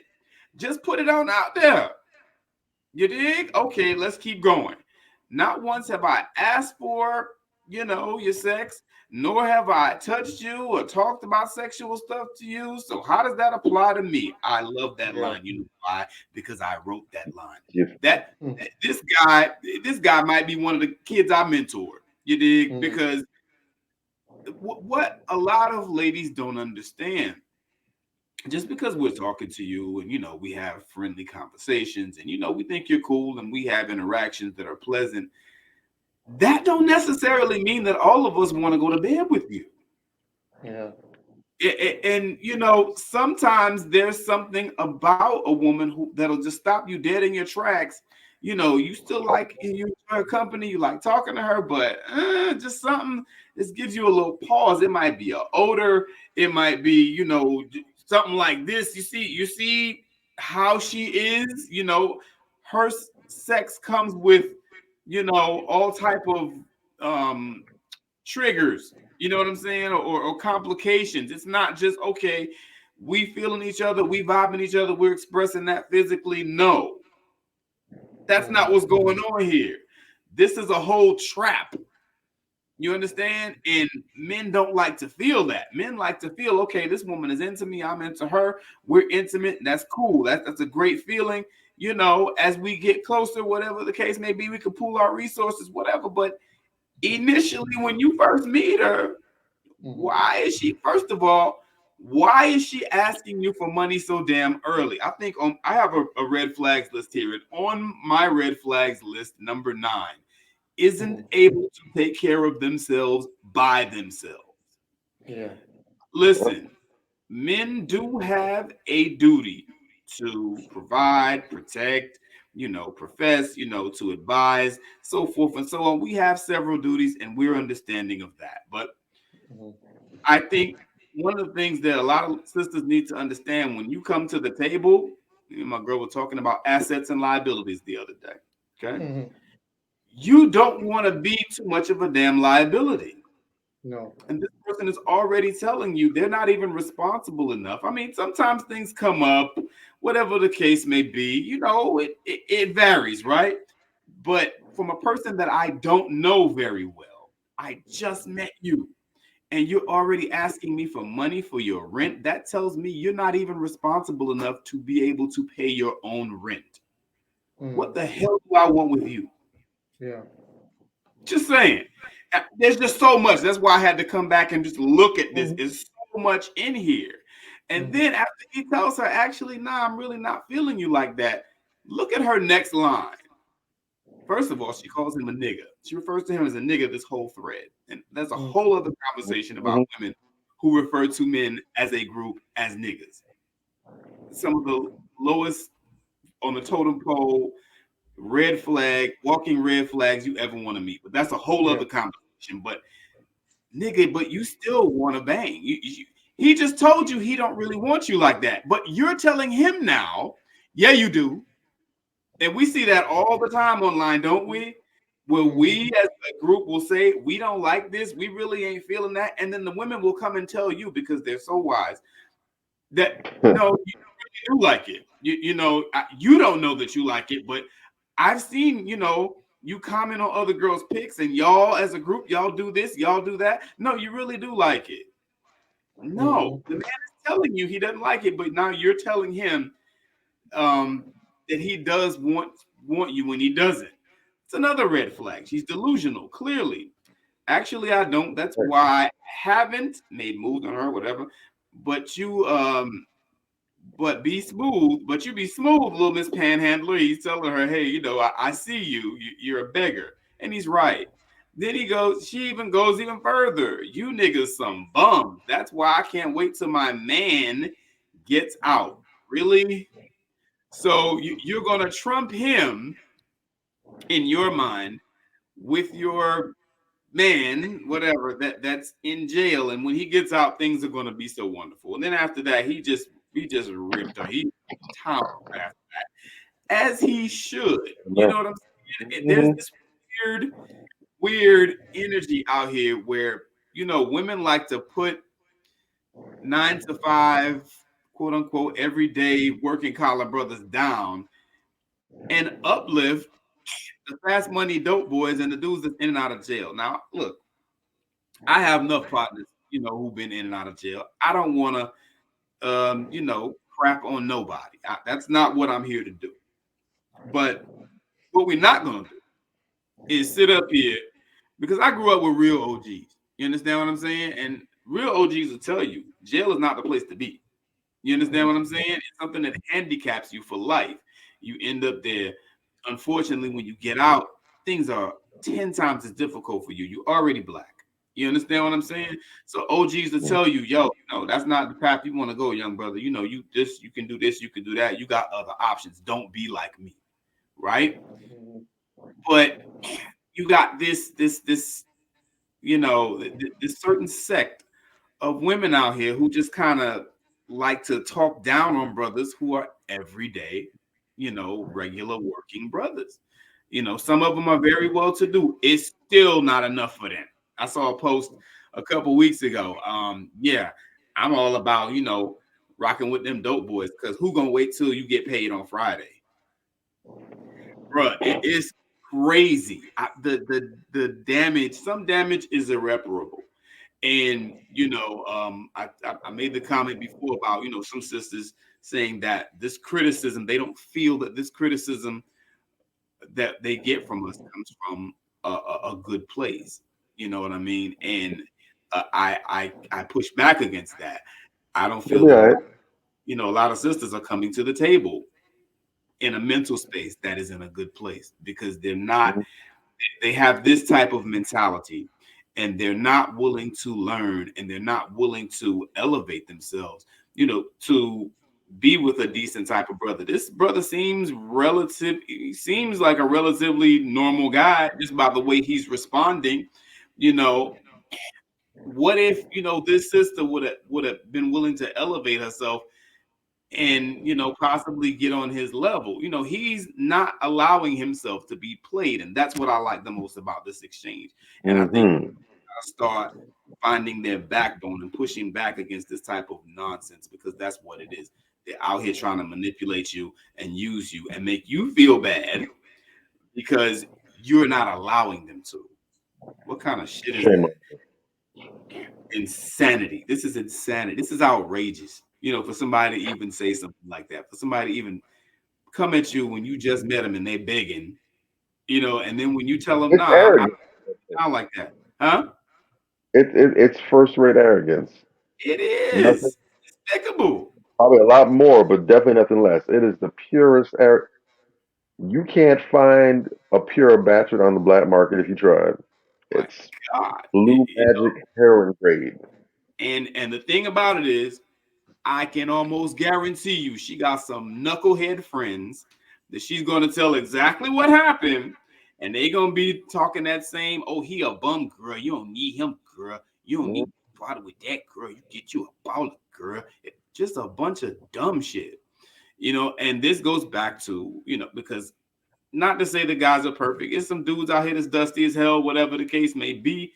And they need to be checked too. But the difference is if you a solid guy, or if you're a guy who is a dusty guy and you have solid friends, dudes will check you. You know what I'm saying? Like, we will check the hell out of each other. You've seen me check the hell out of some people recently talking stupid. Mhm. Yeah.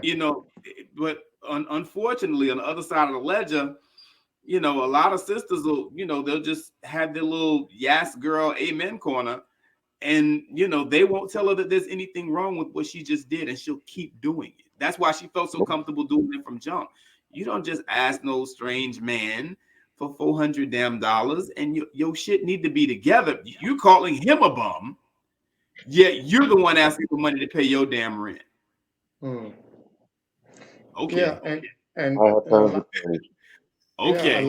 a lot of ladies gotta understand.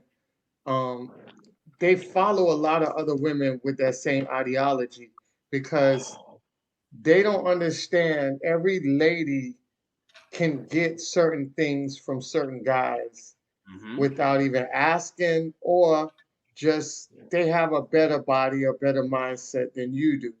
But you're running around and you feel entitled. A lot of women feel entitled to men's pockets because they see other women getting treated off of other guys' pockets. And the thing about it is that doesn't always work with everybody. But Mhm. I can tell you what does work with everybody is Mm-hmm. going the opposite way.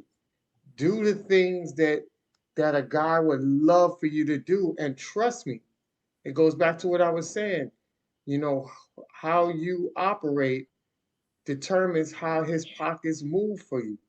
And when you True. operate in this manner, like this woman, shout out to Jay, and she says, when y'all be saying a man can fix his own plate, I be quiet because I fix plates. I bring Mm. utensils and a Watch out cold now. beverage to go with it. And Ha. next is dessert. So, Woo.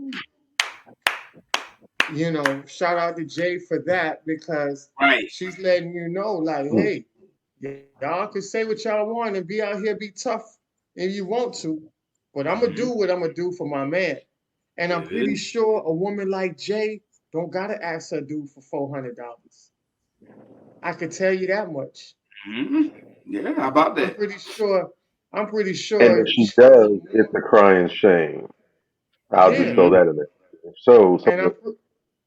I'm Okay. pretty sure that in that situation with Jay and her dude, Mm-hmm. I'm pretty sure she's probably telling him like, nah, babe, I'm good. I don't need it. She's Right. denying the money. She's Right. denying the resources he's given.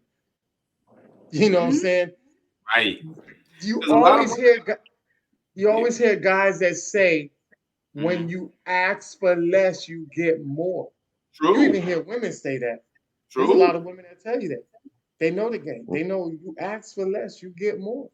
When True. you don't provide as needy, your man is going to give you what the hell you want because he knows you don't need him, but he wants to make sure you still straight. Mm-hmm. That You know you what I'm good. saying? He Yep. knows that you are an asset and not a liability. You invest in assets, you don't invest in liability. Correct. You see what I'm Absolutely. saying?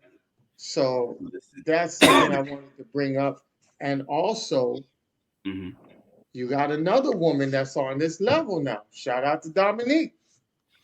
Mhm. Dominique said, this lady at work told me she left her first husband because he didn't pay 100% of the bill. He wanted a 70-30 split. Now she's working two jobs. I guess she won't settle for less. And I love the intellectual sarcasm behind it Yeah. because you want a man to pay 100% of the bills, but he wanted to go 70-30, which Mhm. means that he was going to take on bulk of the bills anyways. You probably would have Right. had to pay the lights, the water, and groceries. Do you feel me? And everything else he would have took care of, the house, the car, the insurance. You know what I'm Yep. saying? And you was like, hell no. Now you working two jobs, stressed out. Yep.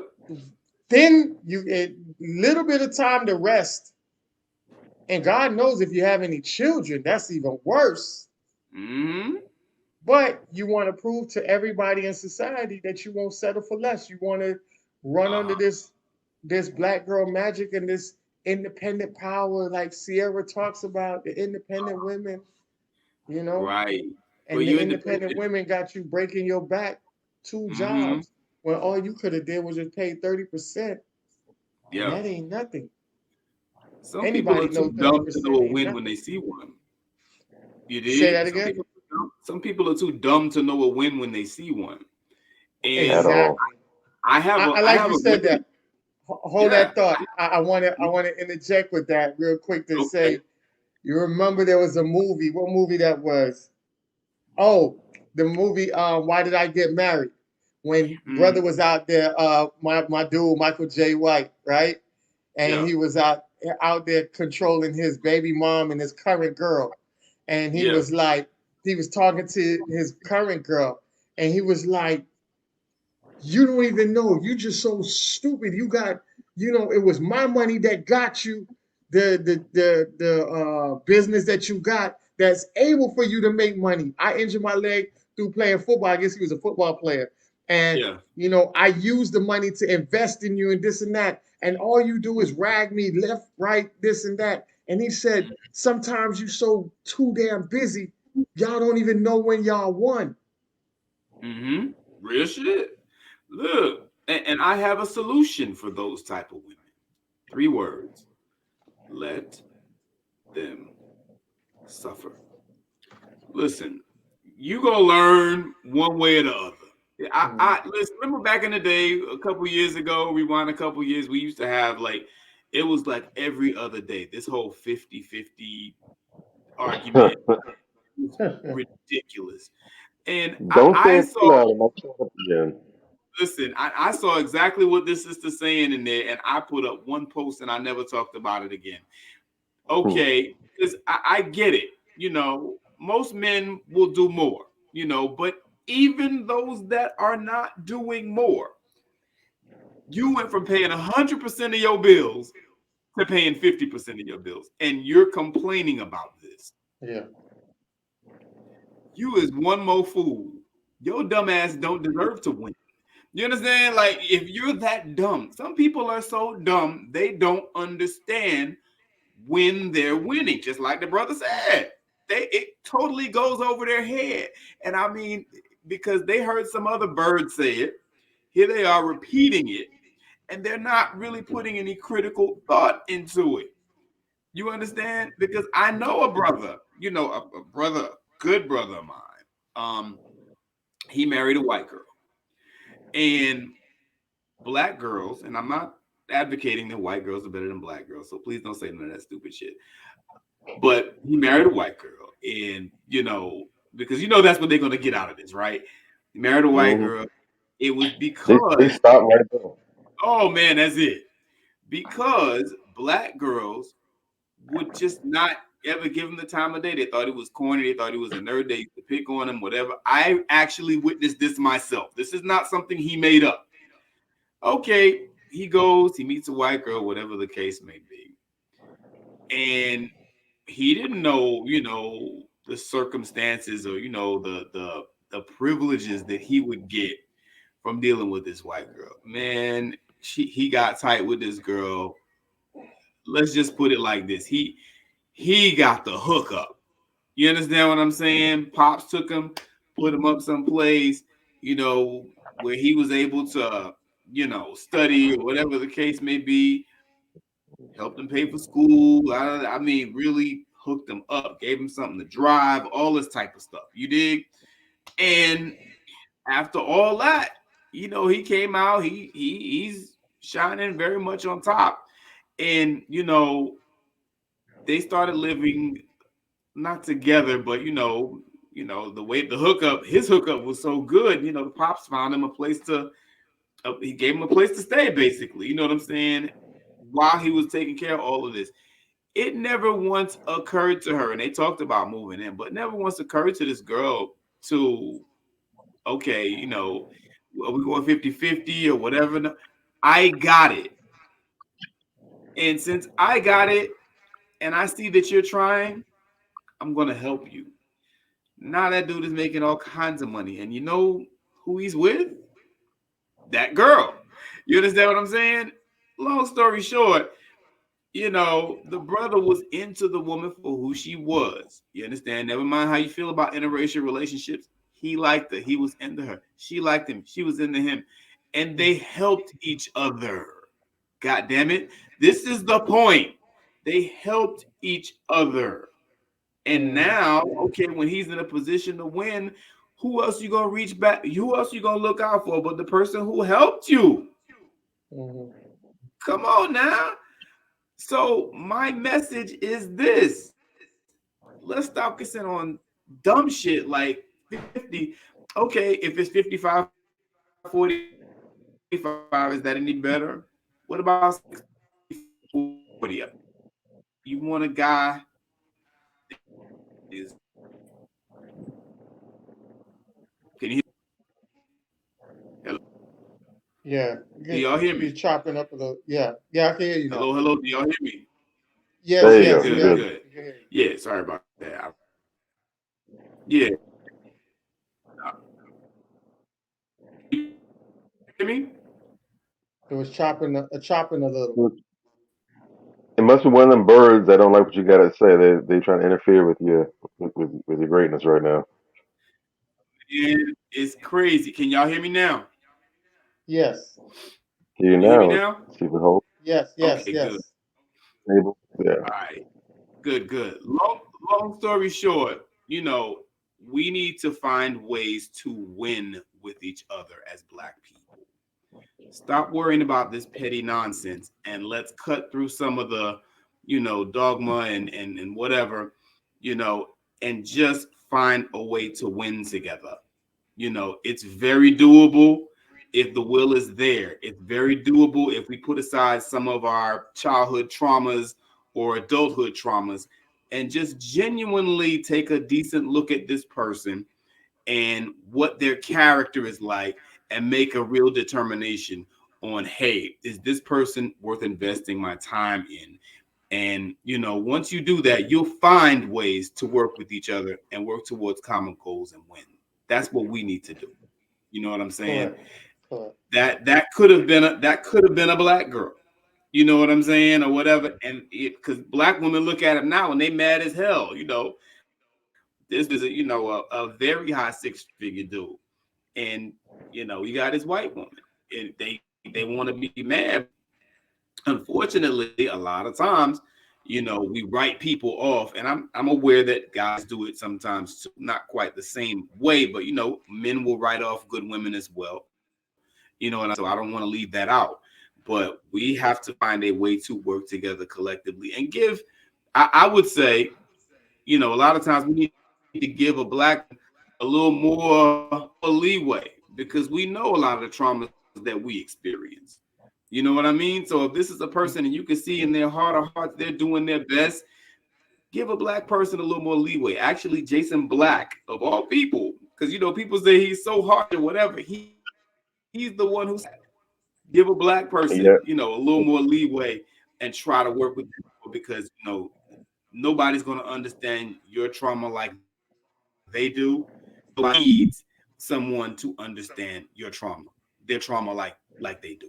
You know what I mean? So yeah, Yeah. So real brothers, yes. real talk. I like that. I like that point that you made just now. I'm I'm Yeah. gonna say something. I'm gonna say a couple things that's going to make some people unhappy, Mm-hmm. and that's okay Go for it. because the goal isn't Pull the trigger. happiness. The goal is That's what we do. improvement. Um, I'm I'm That's what gonna we murder do. somebody Trigger. out tonight. That's okay. We're just gonna slap it in the smoker, get some brisket going. We gonna eat real good. Um, this is one of the adverse side effects, unfortunately, of the normalization of the single parent home in Black society. Facts. Because we have generations, it's more than one, but because we have generations where it is commonplace to be born into a household where it's just you and your mama and any siblings you have. Some cases you don't even have your father's last name, you got your mother's last name because you have never had the because you never had the right. And I'm going to say it's a right. It's not a privilege. It's not a bonus. No, it's what it's supposed to be because everything about the whole birthing process requires duality. You simply put, parenting was never supposed to be a one person job. It was never supposed to be, well, I can do this, I'm the mama and the daddy, I play both roles. That pure grade A horse manure is nonsense. It was always supposed to be a team effort. And I know some folks who are married and have children, and they even said in their case, even as a married unit, parenting is very difficult. But one of the Mm. consequences, one of the biggest robberies that we commit against our children when we don't find it important or necessary to first and foremost have children within a construct that is designed to protect them, where people just can't just leave and walk out that easy, where there's a process, where just like getting clicked with the gang, blood in, blood out. You can't just revolving door. No, if you want to come in, you got to put some investment in. You want to leave out, you got to leave something on the table. You got to give up something. You got to sacrifice something on the altar to get in, and they got to sacrifice something to Yeah. get back out. Um, by our children not having that 18 plus year in-house internship where they get to see and watch the dynamics of family, of a married couple, how a man interacts with a woman he loves, how a woman interacts with a man that she loves, how they partner together, how they have conflict and issues with each other, but resolve those conflicts and issues. They don't just pick up and walk and take the ball and go home. They actually work things out. There might even be a little fussing and fighting here and there. It shouldn't, but there might be a little bit here, but they're able to get past that and move on. Conflict resolution. They're not able to look and see what it's like when you're romancing someone, when you're considerate of the other person. These basic things that are severely lacking in relationships now. Many people are unable to sustain or maintain relationships because they don't have these skills. And a lot of these things are things they would have been able to pick up, not even overtly, but just by observation. You know, to be able to say, I never see my mom and dad go to bed angry. They always work things out just to have that kind of significant impression in your mind. What that does for your future relationships now. It's a huge robbery that we commit against our children every time we don't think it's necessary to do these things before we bring them into the world. One of the other things that is a big result of that is our girls do not understand what it is to be able to vet a man properly. Like it or not, I'm gonna quote Mr. Ric Flair when I say this. Whether you Mm. like it or don't like it, you must learn to love it because it's the best thing going today. There is a cost differential when getting with a man of Mm. means. Mm. The price you pay to get in at the ground level, the ground hasn't been broken yet, construction hasn't taken place yet. Hell, there's in some cases they're still out surveying the land. Construction crews just coming in, all the equipment starting to get in. They're just putting up the little chain link fence to protect the construction materials. They haven't even put the foundation. They haven't even poured the cement yet. There's a different cost between that and what you have to pay for the finished product. Mm. It's a different cost. Yeah. And there should be a different cost. Mhm. Let's make that abundantly clear too. There should be a different cost. That's like anything else. When you go ahead and pay before the thing is even put together just yet, versus when it's completely full, ready to go now, there should be a different cost. Because if nothing else, your faith, your belief in the finished product, that should be rewarded because you didn't have. You could have said, "Well, we'll wait to see what the end result is. We'll see if they make it first. We'll see if this Mm. dies in the crib or if it actually reaches maturity and its full potential." There should be special perks, bonuses for the people who were able to see the vision with you before you got there, and they stuck with you the whole way. Damn right. Yeah. The issue is Mm-hmm. too many of our girls grow up, and because they don't have the ability to go ahead and properly vet, and what they'll do too often is they'll go ahead and they'll vet based on their loins and how he makes them feel. So a man can come and basically pay lip service and cater to their ego and flatter them and make them feel like the most wonderful thing on earth with nothing tangible behind it to back it. And then they'll invest in that.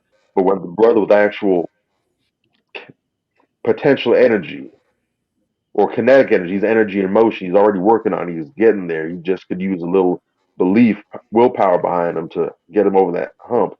They don't have any left for him. Too many of our women, especially once they've been burned, they lose the desire to vet a man properly, and what they want is the finished product. They don't want to get in at the Mm-hmm. ground floor. They want to wait till it's finished and get in that point. But the messed up part is they want to go ahead and get that early investor rate, and it don't work like that. Good See, luck. the reason why you see some of, and I hear women do this sometimes when we talk about things like standards or preferences for men, especially in the realm of attractiveness, weight, other characteristics, maybe hairstyles or the way they comport themselves, and they'll say, "Well, I say it, and I'm gonna go with big girl. I'm not picking on the large women. I'm just using because this is what I hear this most commonly with other things, but this is probably maybe 70% of what I hear that tied to. When you hear men say, "Well, you know, successful men, wealthy men, they don't go and get with big women. That's not their preference. That's not what they like." And you'll hear women say, "Well, you have wealthy men out there who do have big women. That's what they like." Here's the titty twister. Here's the purple nipple. Mm. What they fail Mm. to understand is out of all those situations, because you do have I wouldn't say a lot, but you do have a notable number of men who make good money, are successful, stable, all that stuff, and they Mm-hmm. are with larger women. Mm-hmm. Here's the thing, though. In most of those Mm. cases, you take a survey, those women were there with them at the beginning. There. When it wasn't a given, when it wasn't a Mm-hmm. guarantee that they were going to make it to this point where the ideas were half cocked. Right. Maybe they didn't have it all figured out yet, but he had the belief, he had the vision, Mm-hmm. he knew it was going to happen. And either because he was able to sell to Mm-hmm. her and she was able to buy into it, or because she just saw it for herself, or maybe even in some case she saw it and he couldn't see it his damn self. She was there at the ground floor, Right. looking different than the way she does now, but because Mm-hmm. she invested, she Mm-hmm. stuck with it. She went through the rough patch with this man who was already actively working. That's the key word, because it can't be a dude that just has an idea. It has to be in Right. motion. That's the trick. Mm-hmm. He's saying That he is has true. all these gas fumes, all these plans. Well, okay, that's the plan. Well, what are the steps in your plan? Oh, this, and third. Which Jason Black also pointed that out before in one of his broadcasts. Well, what step are you at? Mm-hmm. I'm at step three. Okay. There's 8 steps. Yeah, you're at step three. Yeah. Call me when you get to step five. Mm-hmm. See the progress. Mm-hmm. See him working at it, Yeah. because they were able to do that early in the game. The bond that was developed early, especially in the younger years, the bond that was developed, the Mm-hmm. gratitude, the appreciation, the loyalty. Now she might legit be a land whale, but guess what? He has that bond and Mm. connection with her that can't be rooted, because she was there with him through the rough It's a times. wrap. He's gonna be with her through the rough times. I think most Loyalty. notably was I don't think it was George Clooney. It was some big A-list actor, or whatever. I think no, it was Pierce Brosnan. The guy who played. Okay, Pierce Uh, Brosnan too, and the guy that played for, Wolverine. one of the dudes who played Bond. He's been in a number of different movies. Very, debonair. Yeah. I think he's Irish or Scottish, whatever he is. But I know there's been criticism, and more, not so much criticism as backhanded remarks and compliments for some people over the years about his wife, who, Yeah. um, we're being honest, we're looking at this. He's aged very well. He's always been an in shape man, looks very good. He has that mature, defined, world class, masterpiece theater type look. Very sexy, if we can Mm-hmm. use the term, very handsome, um, refined dude look. And if you look at her, she does have a bit of the land well going on. I mean, no disrespect whatsoever to Miss Brosnan. But the criticism has been, well, as gorgeous, as handsome as he is, he can have any woman he wants. Why is he with her? Well, aside from her being the mother of his children, she was also there with him early in the game for the most part. So she's been there. Yeah. She didn't go nowhere. When roles might not have been coming in as steady, when maybe it wasn't as high, the high living wasn't as high, wasn't a red carpet premiere every other weekend, she was there. And he repaid her investment in him by sticking with her. Another issue There that you comes go. is women too often try to wait too late in the game to do this. Loyalty. So this is a game that is best played young. We talk about how you have some people, some women who go to college specifically looking for a husband. They're less concerned about the degree, but they're looking for a husband. They're hanging around the med school. They're hanging around the engineering school, architect and science school. They're hanging around the computer sciences wing, whatever. They're interested in those kind of men, and they find young man that they're interested in. I can build a life with him, and they invest early in the game or what have you. And that's how they get in. And so later on, once he finally becomes the doctor, he becomes the tech analyst. He becomes the starter founder, whatever it is. They were in early when he was a snot nosed kid, still recovering from the after effects of puberty, whatever. Now that he's become a settled man, this is who's there at the beginning. He's not going to deviate from that. It's difficult to play that game when you're older. I'm not saying you got to go and necessarily settle down at age 19, but realistically speaking, once you cross, I'll be generous. Once you cross 33, 34, it becomes difficult, because now, as a woman, especially, that's when things like the biological clock is ticking. You don't want to be too old when you have your children or whatever. You're looking for a decent husband. By the time men, once we hit our 30s, mid 30s in particular, definitely late 30s, but by the time we hit that range, usually we've got it figured out by then. For a lot of men, the 20s is a rough patch. There's a lot of fumbling around. Many of us didn't have any role models, or any successes we could really learn from, so we had to get a lot of trial and error out the way. And I've spoken to younger men about that. If you're focused, if you're trying to be successful, you're trying to be somebody, the closer you get to 30, I can feel like a death sentence for you, you know. But understand that it does get greater later if you just stay the course. You'll figure it out. By the time you hit 30, things are going to start clicking. The lessons are going to start manifesting. You're going to be able to make something out of this now. But once you get to that point and the results are starting to come in, the standards are going to go up for them. If you play the True. taking a serious game Very early, true. you don't have to worry about that as much. But also, because we don't, again, have those examples in the home, it's difficult to know what to really look for. Because you can tell somebody, give them some advice, but there's no substitute for in house learning over the course of nearly 2 decades. You got to see this, live this, eat this, breathe this. You can point to situations and examples. You got case studies. We can say, well, I remember when mom and dad were such and such, and this is how they handled it, whatever. It's tough to get that when you're older. Now, for the women who are already there, it's not much that you can do. I mean, it is what it is. You can't travel back in time. But again, like I mentioned earlier, adjusting your expectations, shopping according to your budget, or be willing to get yourself, Mm-hmm. if you know there's a really good, solid dude, but you know he has some standards. If it's physically attainable, it's not going to cost you your life. It's nothing crazy or asinine like height or genital size. Sound familiar, women? Mm. Hmm. Do the work to get in alignment. If you know damn well this is a man that can change your life and is willing to change your life, he's generous. He's not going to shortchange you. He's not going to be stingy with you. He wants the best for you. He's an all around great guy. But he has a weight requirement. With all love, get your ass in the gym. Mm. Get your personal trainer. Don't go to the Dominican Republic and get a BBL or come out like a Cardi B or Kim Kardashian and get them damn things taken out 8, 9, 10 years later. Don't be that. Go to the gym. Put in the work. Change your diet, the way you eat. Be more active. Get some sunlight. Walk. Lose the weight Mm-hmm. the proper way.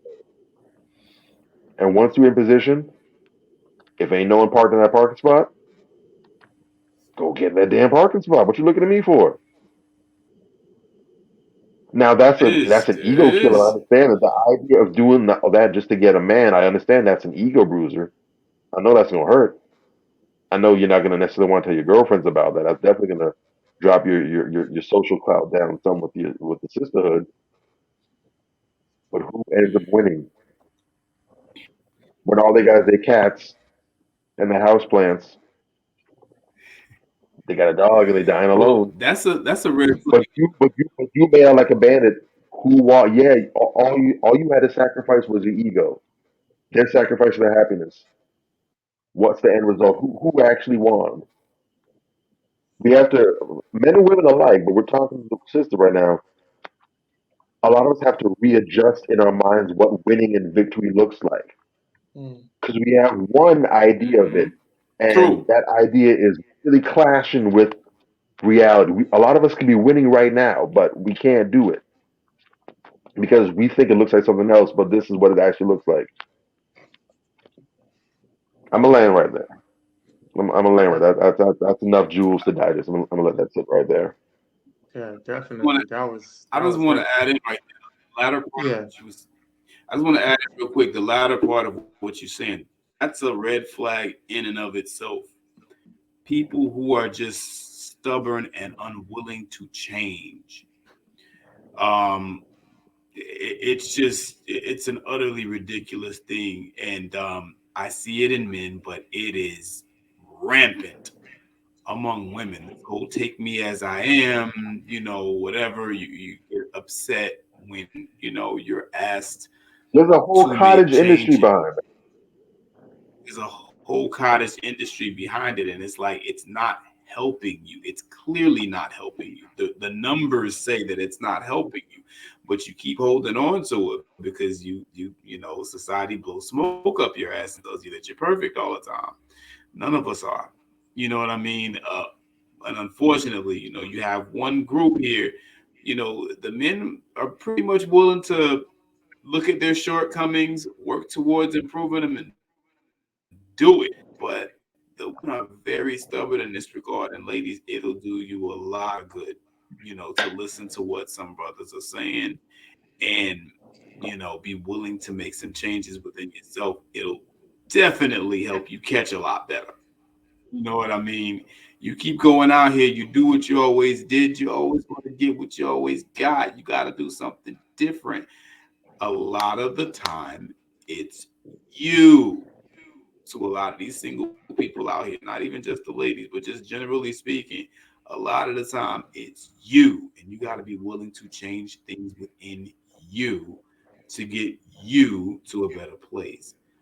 That's part of emotional maturity. And that is a red flag to other people who are looking at you. You are so stubborn and unwilling to change and, unself aware in that regard, because really and truly you should know these things about yourself. Nobody should have to tell you. You know what I mean? Especially when you start talking about stuff like losing weight and all that type of stuff. It's unhealthy to be obese. You don't want to be obese, even if it's not for the cosmetic value, but just for the health value. You got all this extra weight on all your joints and muscles and whatever. You got all these aches, and Again. you're living Hmm. miserable existence in your 20s because you're always in pain. I know someone like that. It's crazy. We got to be willing to change behaviors, diets, thought processes. We got to be willing to change people. I was not playing there. I just wanted to interject that small thing. No, absolutely, absolutely. Definitely. That was powerful. So definitely we will get out of here shortly, but I want to basically break down what the red flags is. Today's show is about red flags, and I want you guys to leave here under knowing how to identify, recognize the red flags. So I definitely will go through this list real quick. So what are red flags? What are relationship red flags?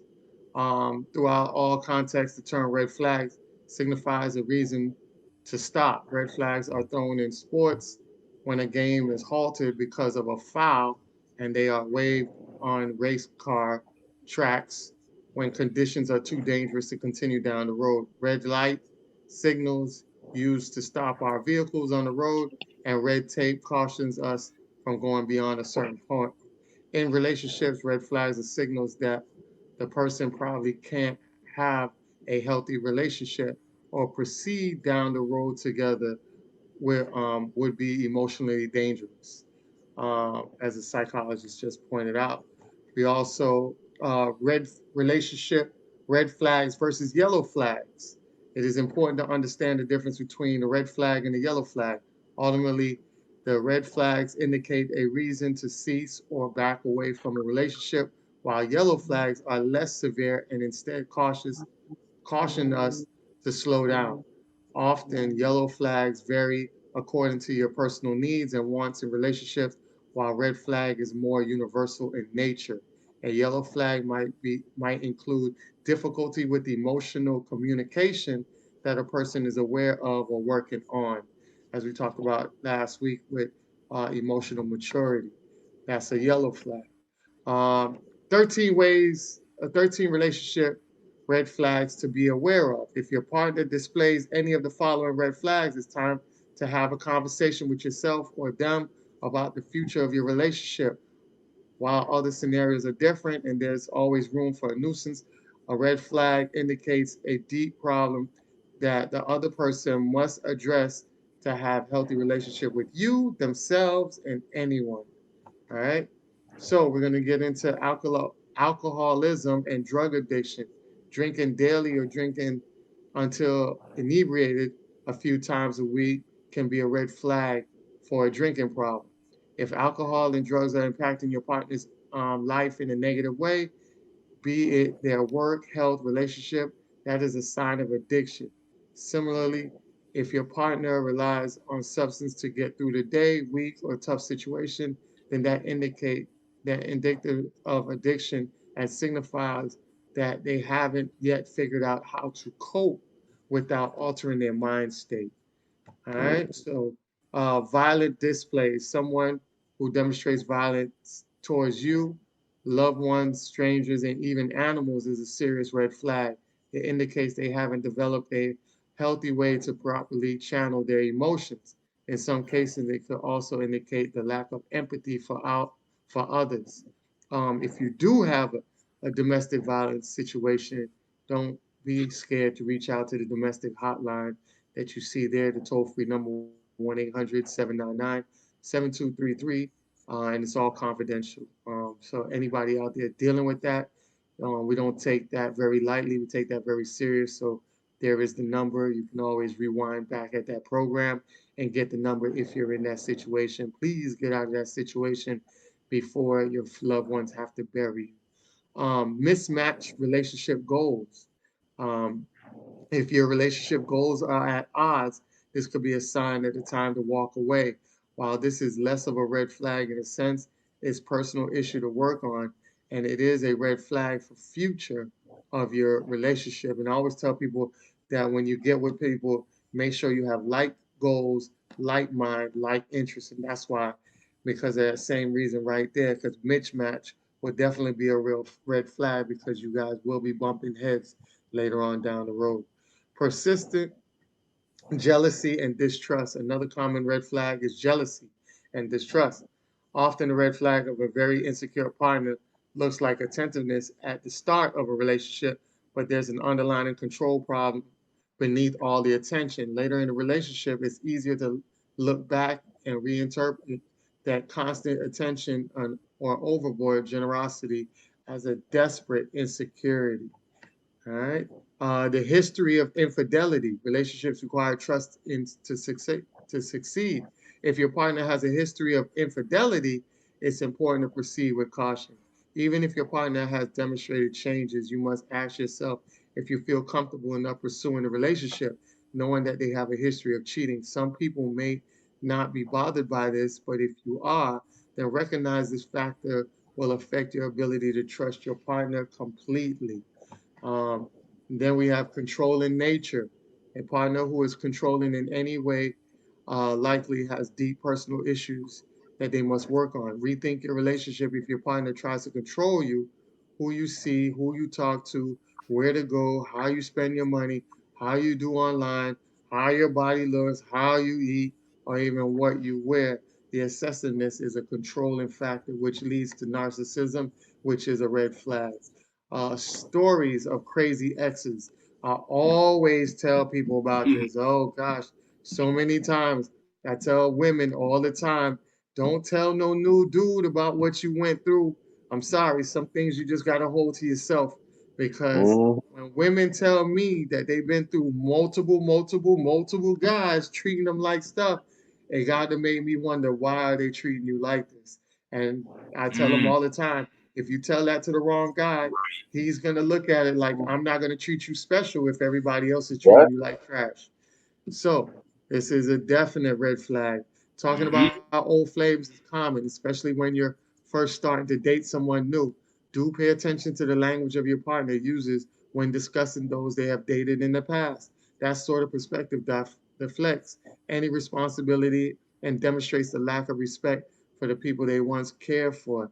If a potential mate describes their ex as crazy instead of taking 50% of the responsibility for any craziness they may have existed in past relationships, there's a good chance you could become their next crazy ex. All right. And Mm. then you have no friends. People don't always, I thought this was a big red flag when women tell me they Uh-oh. rarely have no friends. If your partner struggles to maintain relationships, then that could indicate you have also struggled to connect with them. Trying to understand why your partner has struggled to build connection with others. If you discover a deflection, no personal uh, ability, or a lack of drive, then you will likely experience the same treatment in your relationship. That is true. They give you all their time. This red flag can sometimes tie into the last one when a partner doesn't have any relationships, hobbies, goals.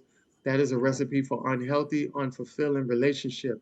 When each party has its own sense of self, it can enrich your individual selves in your bond. If someone relies on your entirety and always for their sense of happiness and entertainment, that can lead to their feelings of suffocation, resentment, and unhappiness. Next is the lack of emotional intimacy. One of the best parts of being in a romantic relationship is connecting deeply and authentically with another person. For some, emotional intimacy, it is challenging, but it should always be the goal. A partner who shows no interest in opening up, bonding, is a death knell for a relationship. Um, we have gaslighting, which we all know. Boy, we have some women out here that do gaslight. We do have some guys that do gaslight as well. So that this isn't any gender bias. We're just letting you know. Gaslighting is very common. Gaslighting is when a person says or does things to make you question your own sanity. They might lie, tell you you're forgetful, or distort history, accuse you of overreacting, and employ other manipulative tactics to make you seem and feel mentally ill. The goal of this type is emotional abuse is control. Love bombing. Love bombing is very common. A lot of people don't know the love bombing. They didn't know what the term love bombing was. But people with narcissistic or borderline personality disorder, among others, typically engage in love bombing, manipulating, showering somebody with praise and affection to gain trust quickly. And last but not least, we have breadcrumbing. Someone who is breadcrumbing is leading you on with little morals of encouragement, just enough so that you don't give up on the relationship. Move toward this person and they'll move away.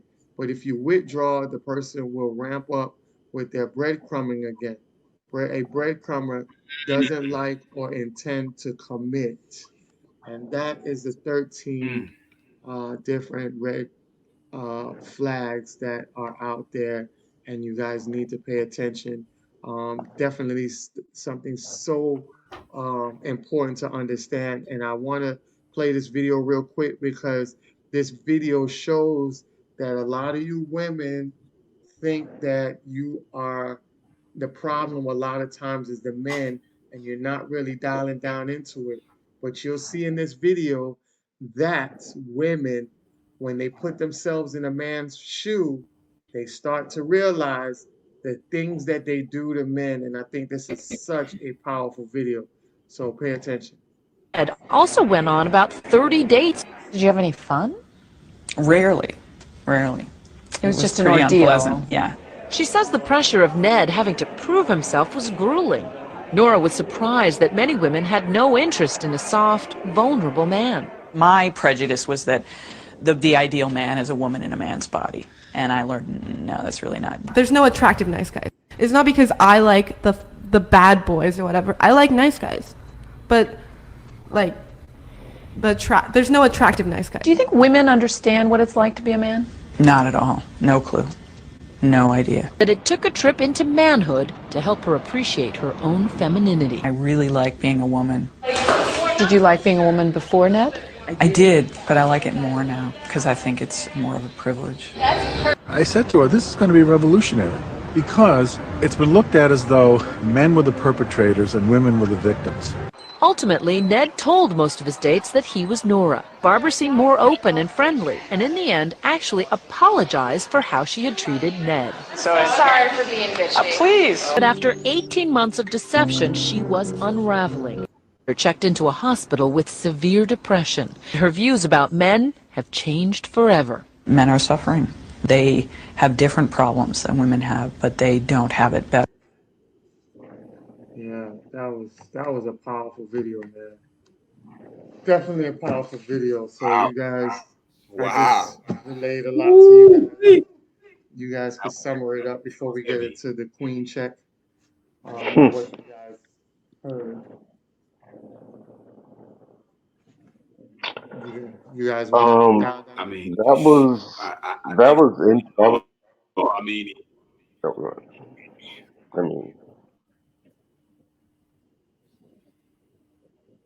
you said what now? it almost leaves you speechless, man. I mean, Whoo, can you hear Yes, me? it does. I'm actually not. Can you I hear me? forgot her name. I'm actually. Yeah, Uh, we can hear you. yeah. Um, I'm actually familiar with that story. I remember reading about that some time ago.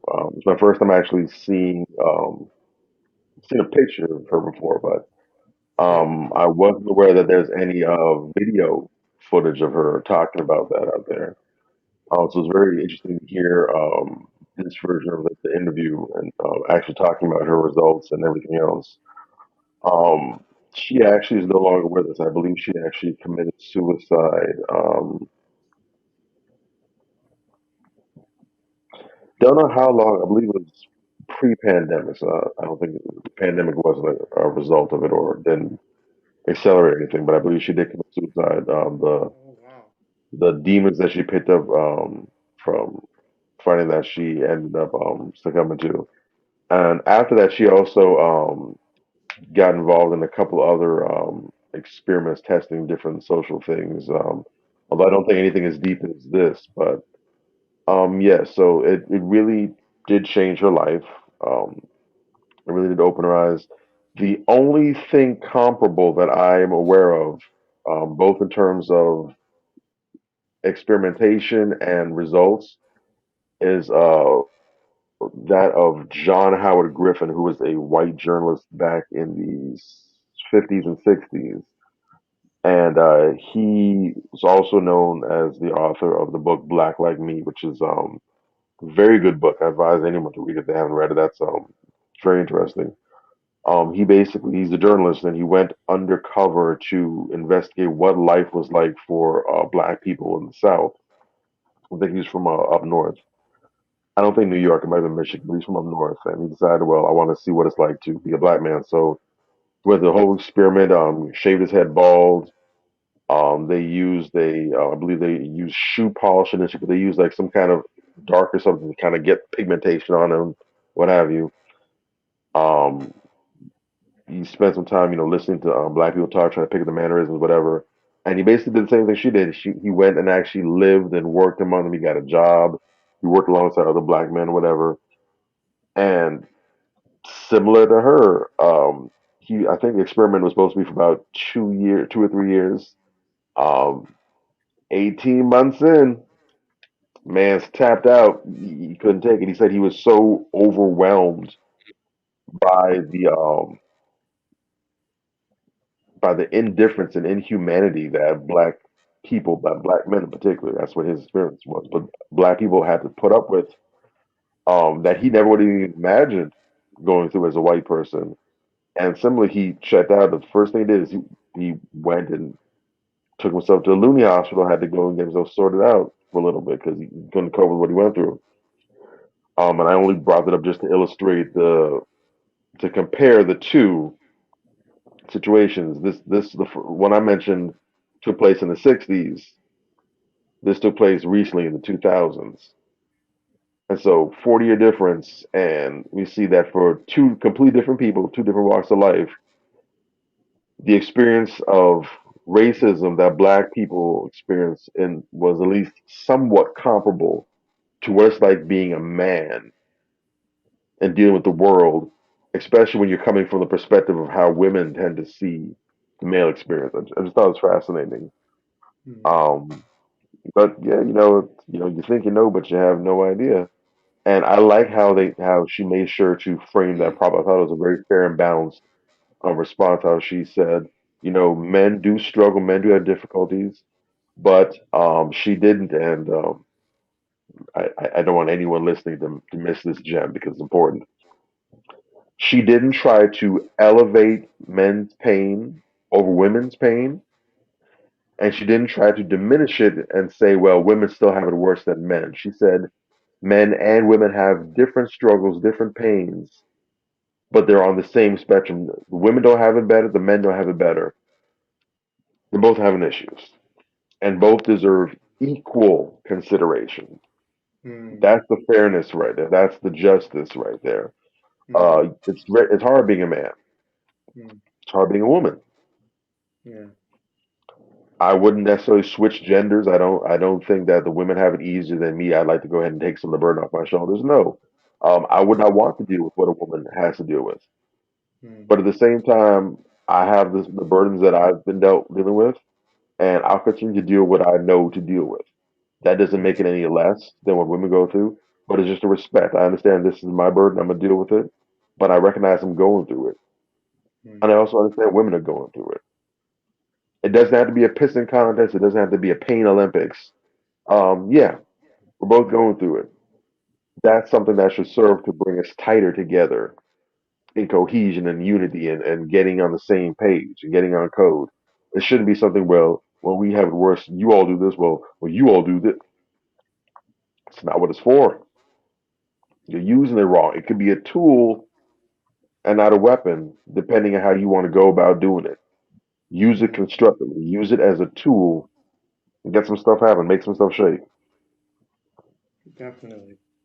That's awesome. Yeah, that's a word right there. And I think that people should take heed to that because it's very important.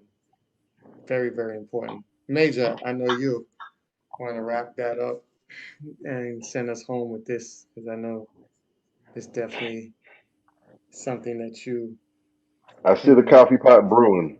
I see it. A Yeah, dark I roast. see. Well, I mean, you know, it was fascinating to watch. She sister really that was one hell of an experiment, and I would like to see sisters not of course not do the experiment like that, but put themselves in the mental space of what men are going through for a couple of reasons, because that helped her really gain a reverence and respect for men and a very deep level understanding of what it is that men go through. And this whole nonchalant idea that you're somehow going to get along with and build a life with someone who is of another gender, whose opinions and thoughts and so forth you don't care about. There's no possible way to do that. So we need more sisters to put themselves into space of what men are dealing with and vice versa. That's going to make for a much better and much healthier dating environment for all of us.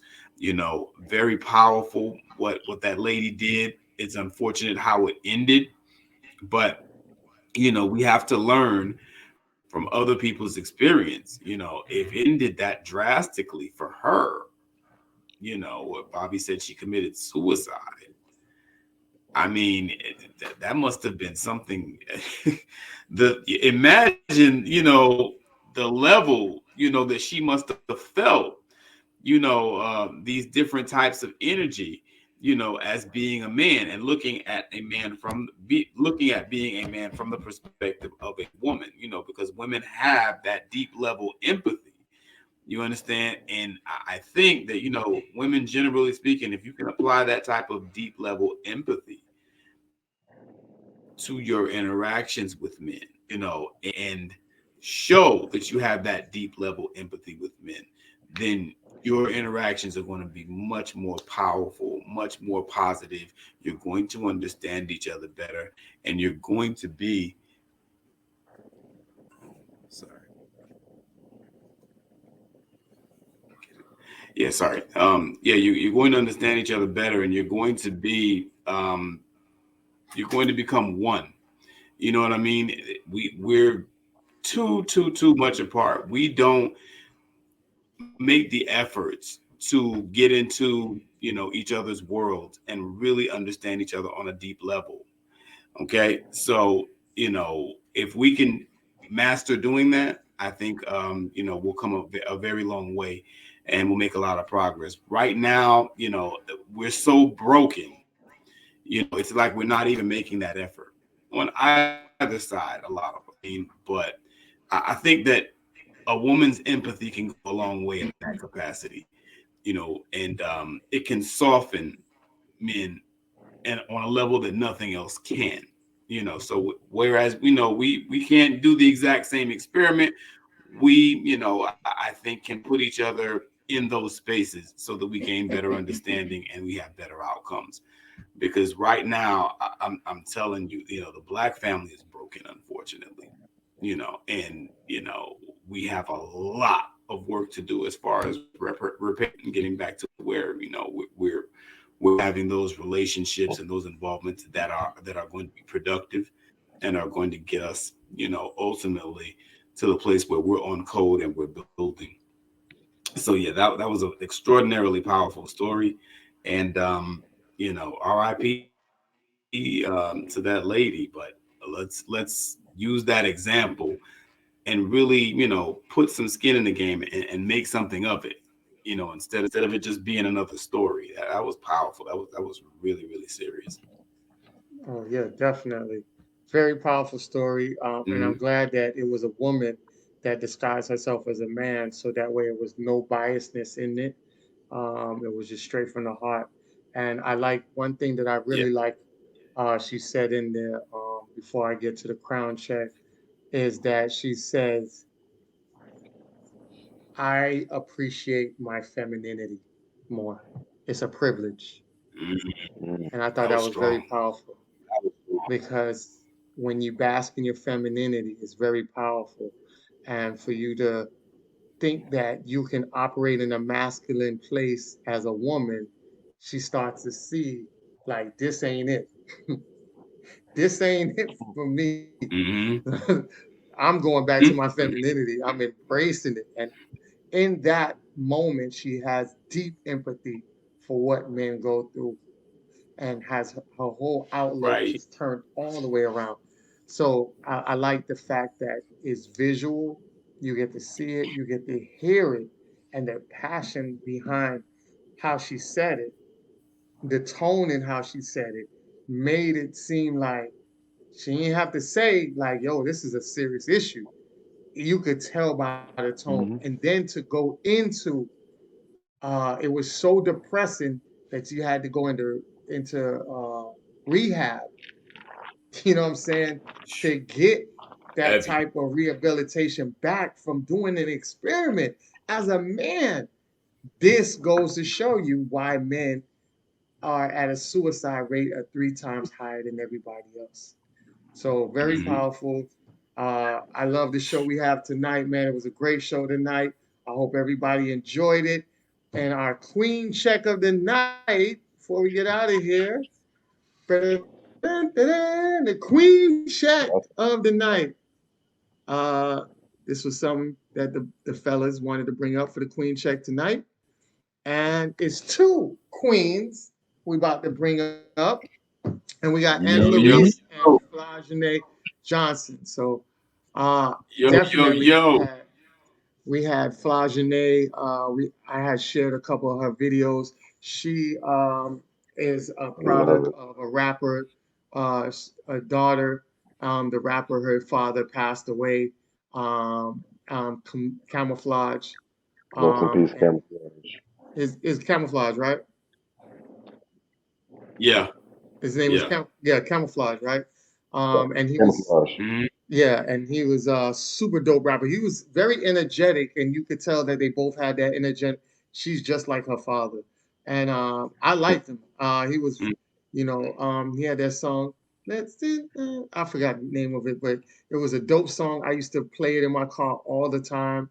And she had a verse she did over the Lauryn Hill beat, and she hit a bar so hard that was so.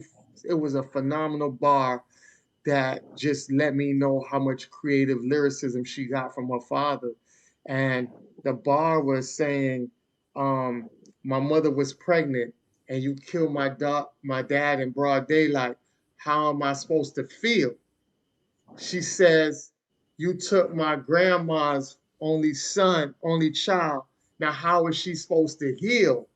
I was Mm. like, Mm. "Yo, that's Wow. Yeah, bars. that's she hard. That's She generational hard. pain. Yeah, man. I heard her rap. That's That's I heard right. bars." a bit. Yeah. Yo, so I was like, yo, Nah.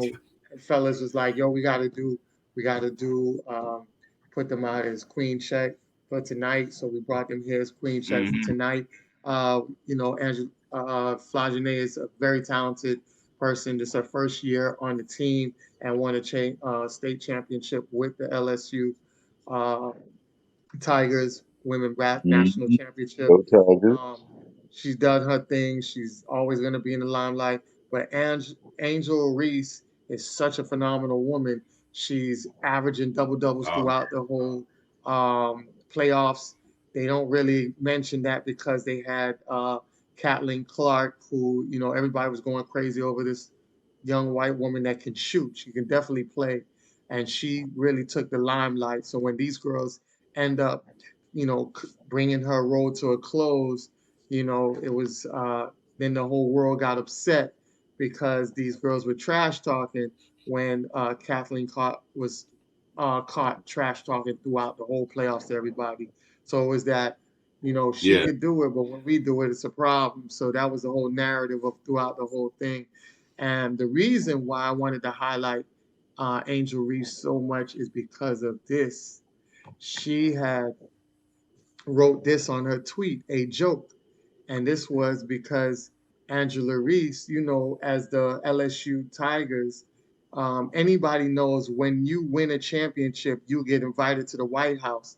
So Jill Biden wanted LSU and Iowa to come to the White House. And she responded Mm-hmm. with laughing emoji saying it's a joke. And the reason why it was a joke is because you only invite the winner. So why would you invite the losers along with the winners? That doesn't give the winners a special treatment to say, hey, I got to get to the White House because we won. Now you are letting the losers come in, so it diminishes the real uh, prize of being at the White House as champions, like the traditional way that every other team goes, whether it's the Warriors, whether it's or I think it's the Astros, all the sports teams that won in their different regions and different leagues, um, that were able to go to the White House because they won. And now you want to bring the losers with the winners because you don't want the world had them out as classless young black women because they were trash talking. So you wanted to add the white people in there to make this whole kumbaya movement when it was really a slap in the face. And shout out to Angela Reese for rejecting Jill Biden's apology because she said you said what you said, and she was unapologetic about it. She didn't hold, she didn't coddle it. She didn't kiss any butt and try to downplay it. She was adamant from the beginning, and she doubled down on it even more at the end because Jill Biden came out and apologized for doing the whole accepting the whole thing and felt offended because LSU and Angel Reese felt offended. And I love the fact that they had the unapologeticness to shut all that down and still double down on it. And I love that. I love to see our women do that because, like I said Yeah. before, a lot of our black women are being used as pawns to push supremacy and to push this narrative of a kumbaya narrative, a sambo narrative that doesn't need to be pushed. We need more unapologetic black men. We need more unapologetic black women in order to get tangible resources and Yeah. not this symbolic bullcrap we keep getting over for the years. So shout out to the young riders that's out here being unapologetic, and shout out to these queens for being Mm-hmm. crown checker tonight. And that's what I have for you guys. So it was a phenomenal show. Real talk. I appreciate everybody Mm-hmm. for tuning in, and we definitely see you guys next week doing our thing. You guys want to say any little final things before we leave up out of here? Yeah, real quick. Flaugier is a beast lyrically. My God, this girl can rap like nobody's business. You know what I mean? And first of all, congratulations to the whole team. For winning the championship. And defying all odds and doing things that nobody thought they could do. Shout out to Yeah. y'all sisters. We are so proud of you. You are That's doing what's your thing. You're being yourselves. You're not out, acting like a bunch of ratchets. You're carrying yourself with class, but you're being stern. You're being assertive. You're not letting anybody run all over you. You handed Jill Biden her ass, and I love it because at the end of the day, she's just so racist. She can't help herself. You understand what I'm saying? Who the hell does Hmm. that? Since when you win a championship and you invite the winners and the losers? When has that ever happened in the history of anything? And then her dumbass Never. gets out here publicly and embarrasses herself. She probably thought that the girls were going to be with it, and the girls was like, "You can kiss our whole ass," and that's what I'm talking about. That's see what I love when sisters apply the attitude appropriately. You know what I'm saying? That's when you give that attitude because Hmm. these people are insulting you. A backhanded compliment is a slap in the face. These people are insulting you. You give them both barrels. You understand what I'm saying? But at the same time, they turn around and they have the most wonderful attitude towards their people and their community. And that's so beautiful. I love seeing these young sisters out there celebrating.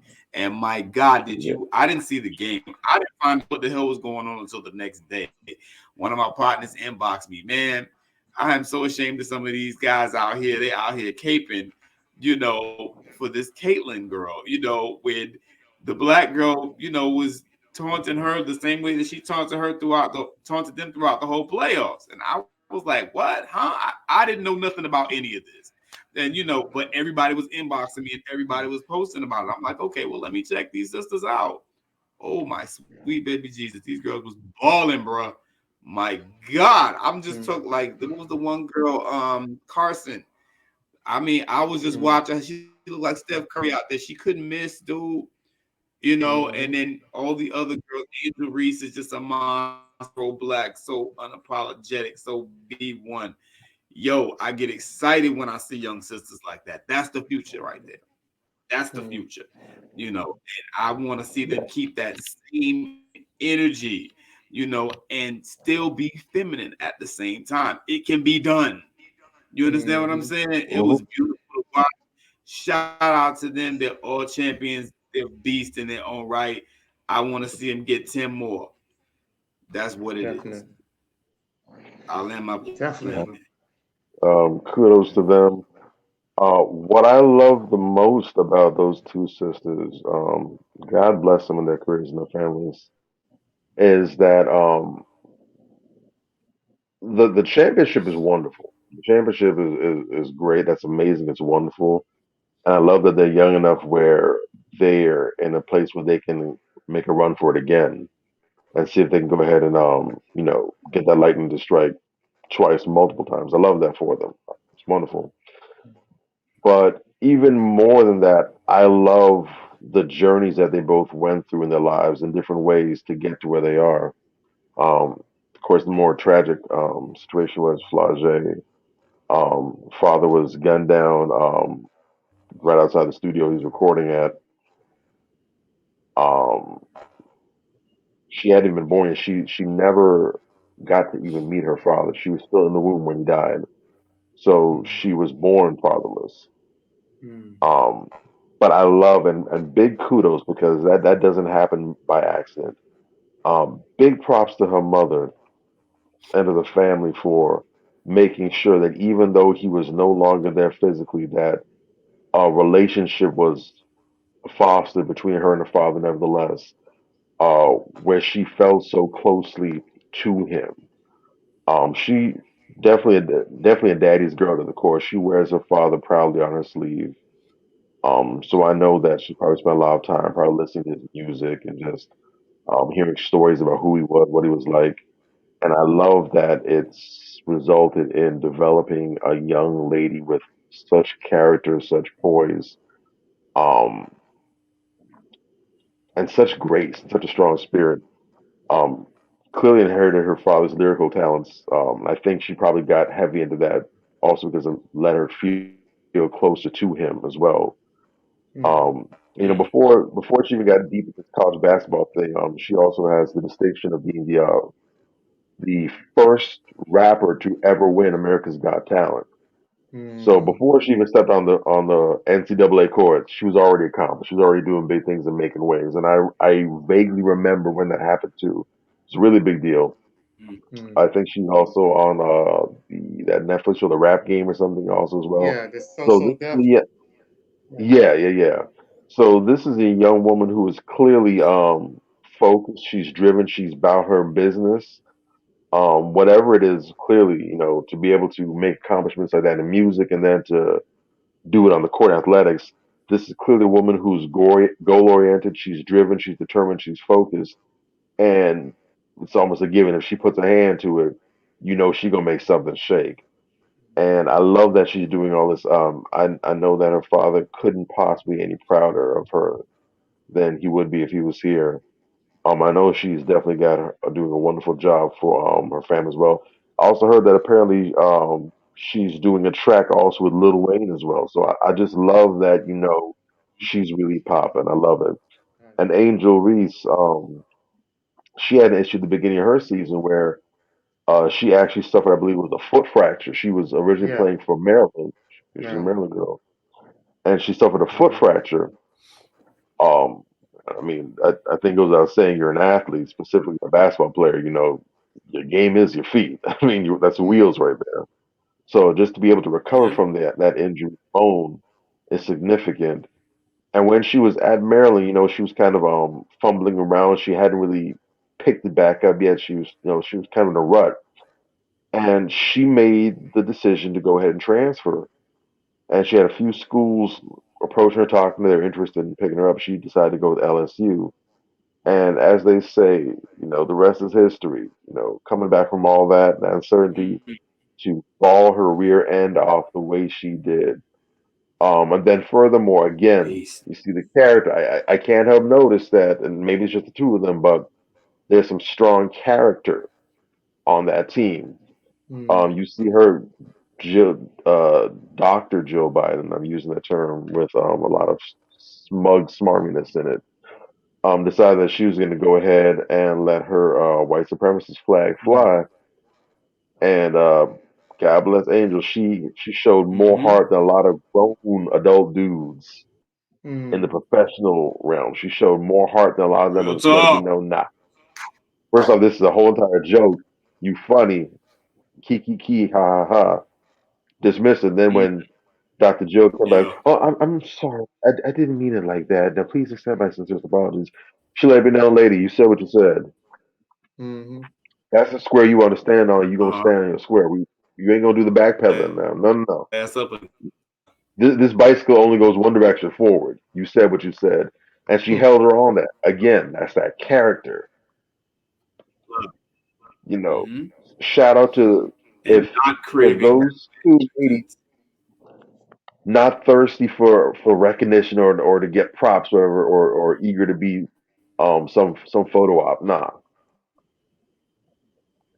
calling like it is. I If love it. those two young sisters are indicative of what the future holds, like Kendrick Lamar said, we gonna be all right. I'm watching the I WNBA. I feel Yeah, confident in the I'm future that watching the held WNBA. by youngins like that. Yeah. I feel good about it. But yeah, big kudos to them. And also in closing, red flags. Please take them for what they are. Don't try to reinvent the wheel. We don't need a refurbished 2023 edition of Fire. We know what Fire is and how it works. Let's not try to force round pegs into square holes. Let's not try to ignore the Mhm. obvious. Um, if it looks like a duck, quacks like a duck, waddles like a duck, flies like a duck, it's not a piece of broccoli. Can we just be sensible? Can we be obedient to common sense and logic? Real Or talk. can we just use practical wisdom? Mm. Life is hard enough. You don't have to go and innovate and find new ways to complicate it and handcuff yourself. You know, some of these situations that result from ignoring these red flags, um, to be blunt, part of my Swahili, but the shit you have to dig yourself out of, Mm. all because you couldn't be. bother to call it quits when you saw it, recognize it for what it was. It's not worth it. Yeah, it could have paid off, yeah, but the odds were so low. You never really was in the game to begin with. Let's be honest with ourselves. Let's abandon the scarcity mindset. Let's go ahead and get some work ethic so we can go ahead and work for what we want if it's above that level. And if we're not willing to do the work, be honest with self and say, I'm not trying to do all that. That's too much for me. But I can still find some joy. I can still find salvage something out of it where I'm at. Let me do that. Let me make the most of where I am. Let me let me embrace the life that I'm at and make something shake here. It's not about a gender war. It's It not about is. a pissing contest. It's not about humbling yourself or being humbled. We want to see you knock down a peg. It's not about that. It's about finding real, genuine happiness that makes sense. That's practical. That's going to give you what you're looking for. It's about redefining what victory looks like. It's not for us. It's for you. Hmm. You only get one life. You don't get to do this thing again. Now you can gamble big and go home, but what if you gamble at a lower level and you get everything you hoped and dreamed of? No. All right. That's what's up. That's the word of the day. Red flags, avoid them. Haul ass the other way. All Peace. right. And just like that, the other way we will go till next week. For fast forward, Yay. definitely gonna have a definite great another show for you guys. We bring them every week, man. Appreciate you guys improving Be well. on Be safe. We love helping y'all. us, taking us to the next level every week. You guys are telling more people, and more people are signing up for the platform, joining us, sharing our content. We appreciate all of that. Don't forget that we have Dear Men segment. So if you have anything that you want to talk about or you want us to talk about, make sure you go Manversations 2020, just like the platform, at gmail.com. Send us all the emails you want, strawberry letters, whatever you feel, and we'll discuss them on here anonymously and we could chop it up with you guys. So until we meet again, y'all be easy, y'all be safe. Peace out. All right? Easy. Peace. Yeah.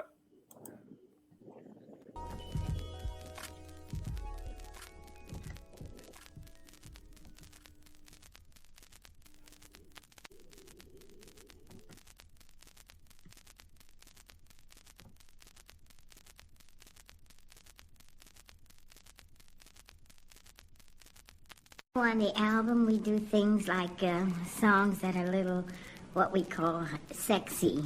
You can see from the title, it's more of a love album.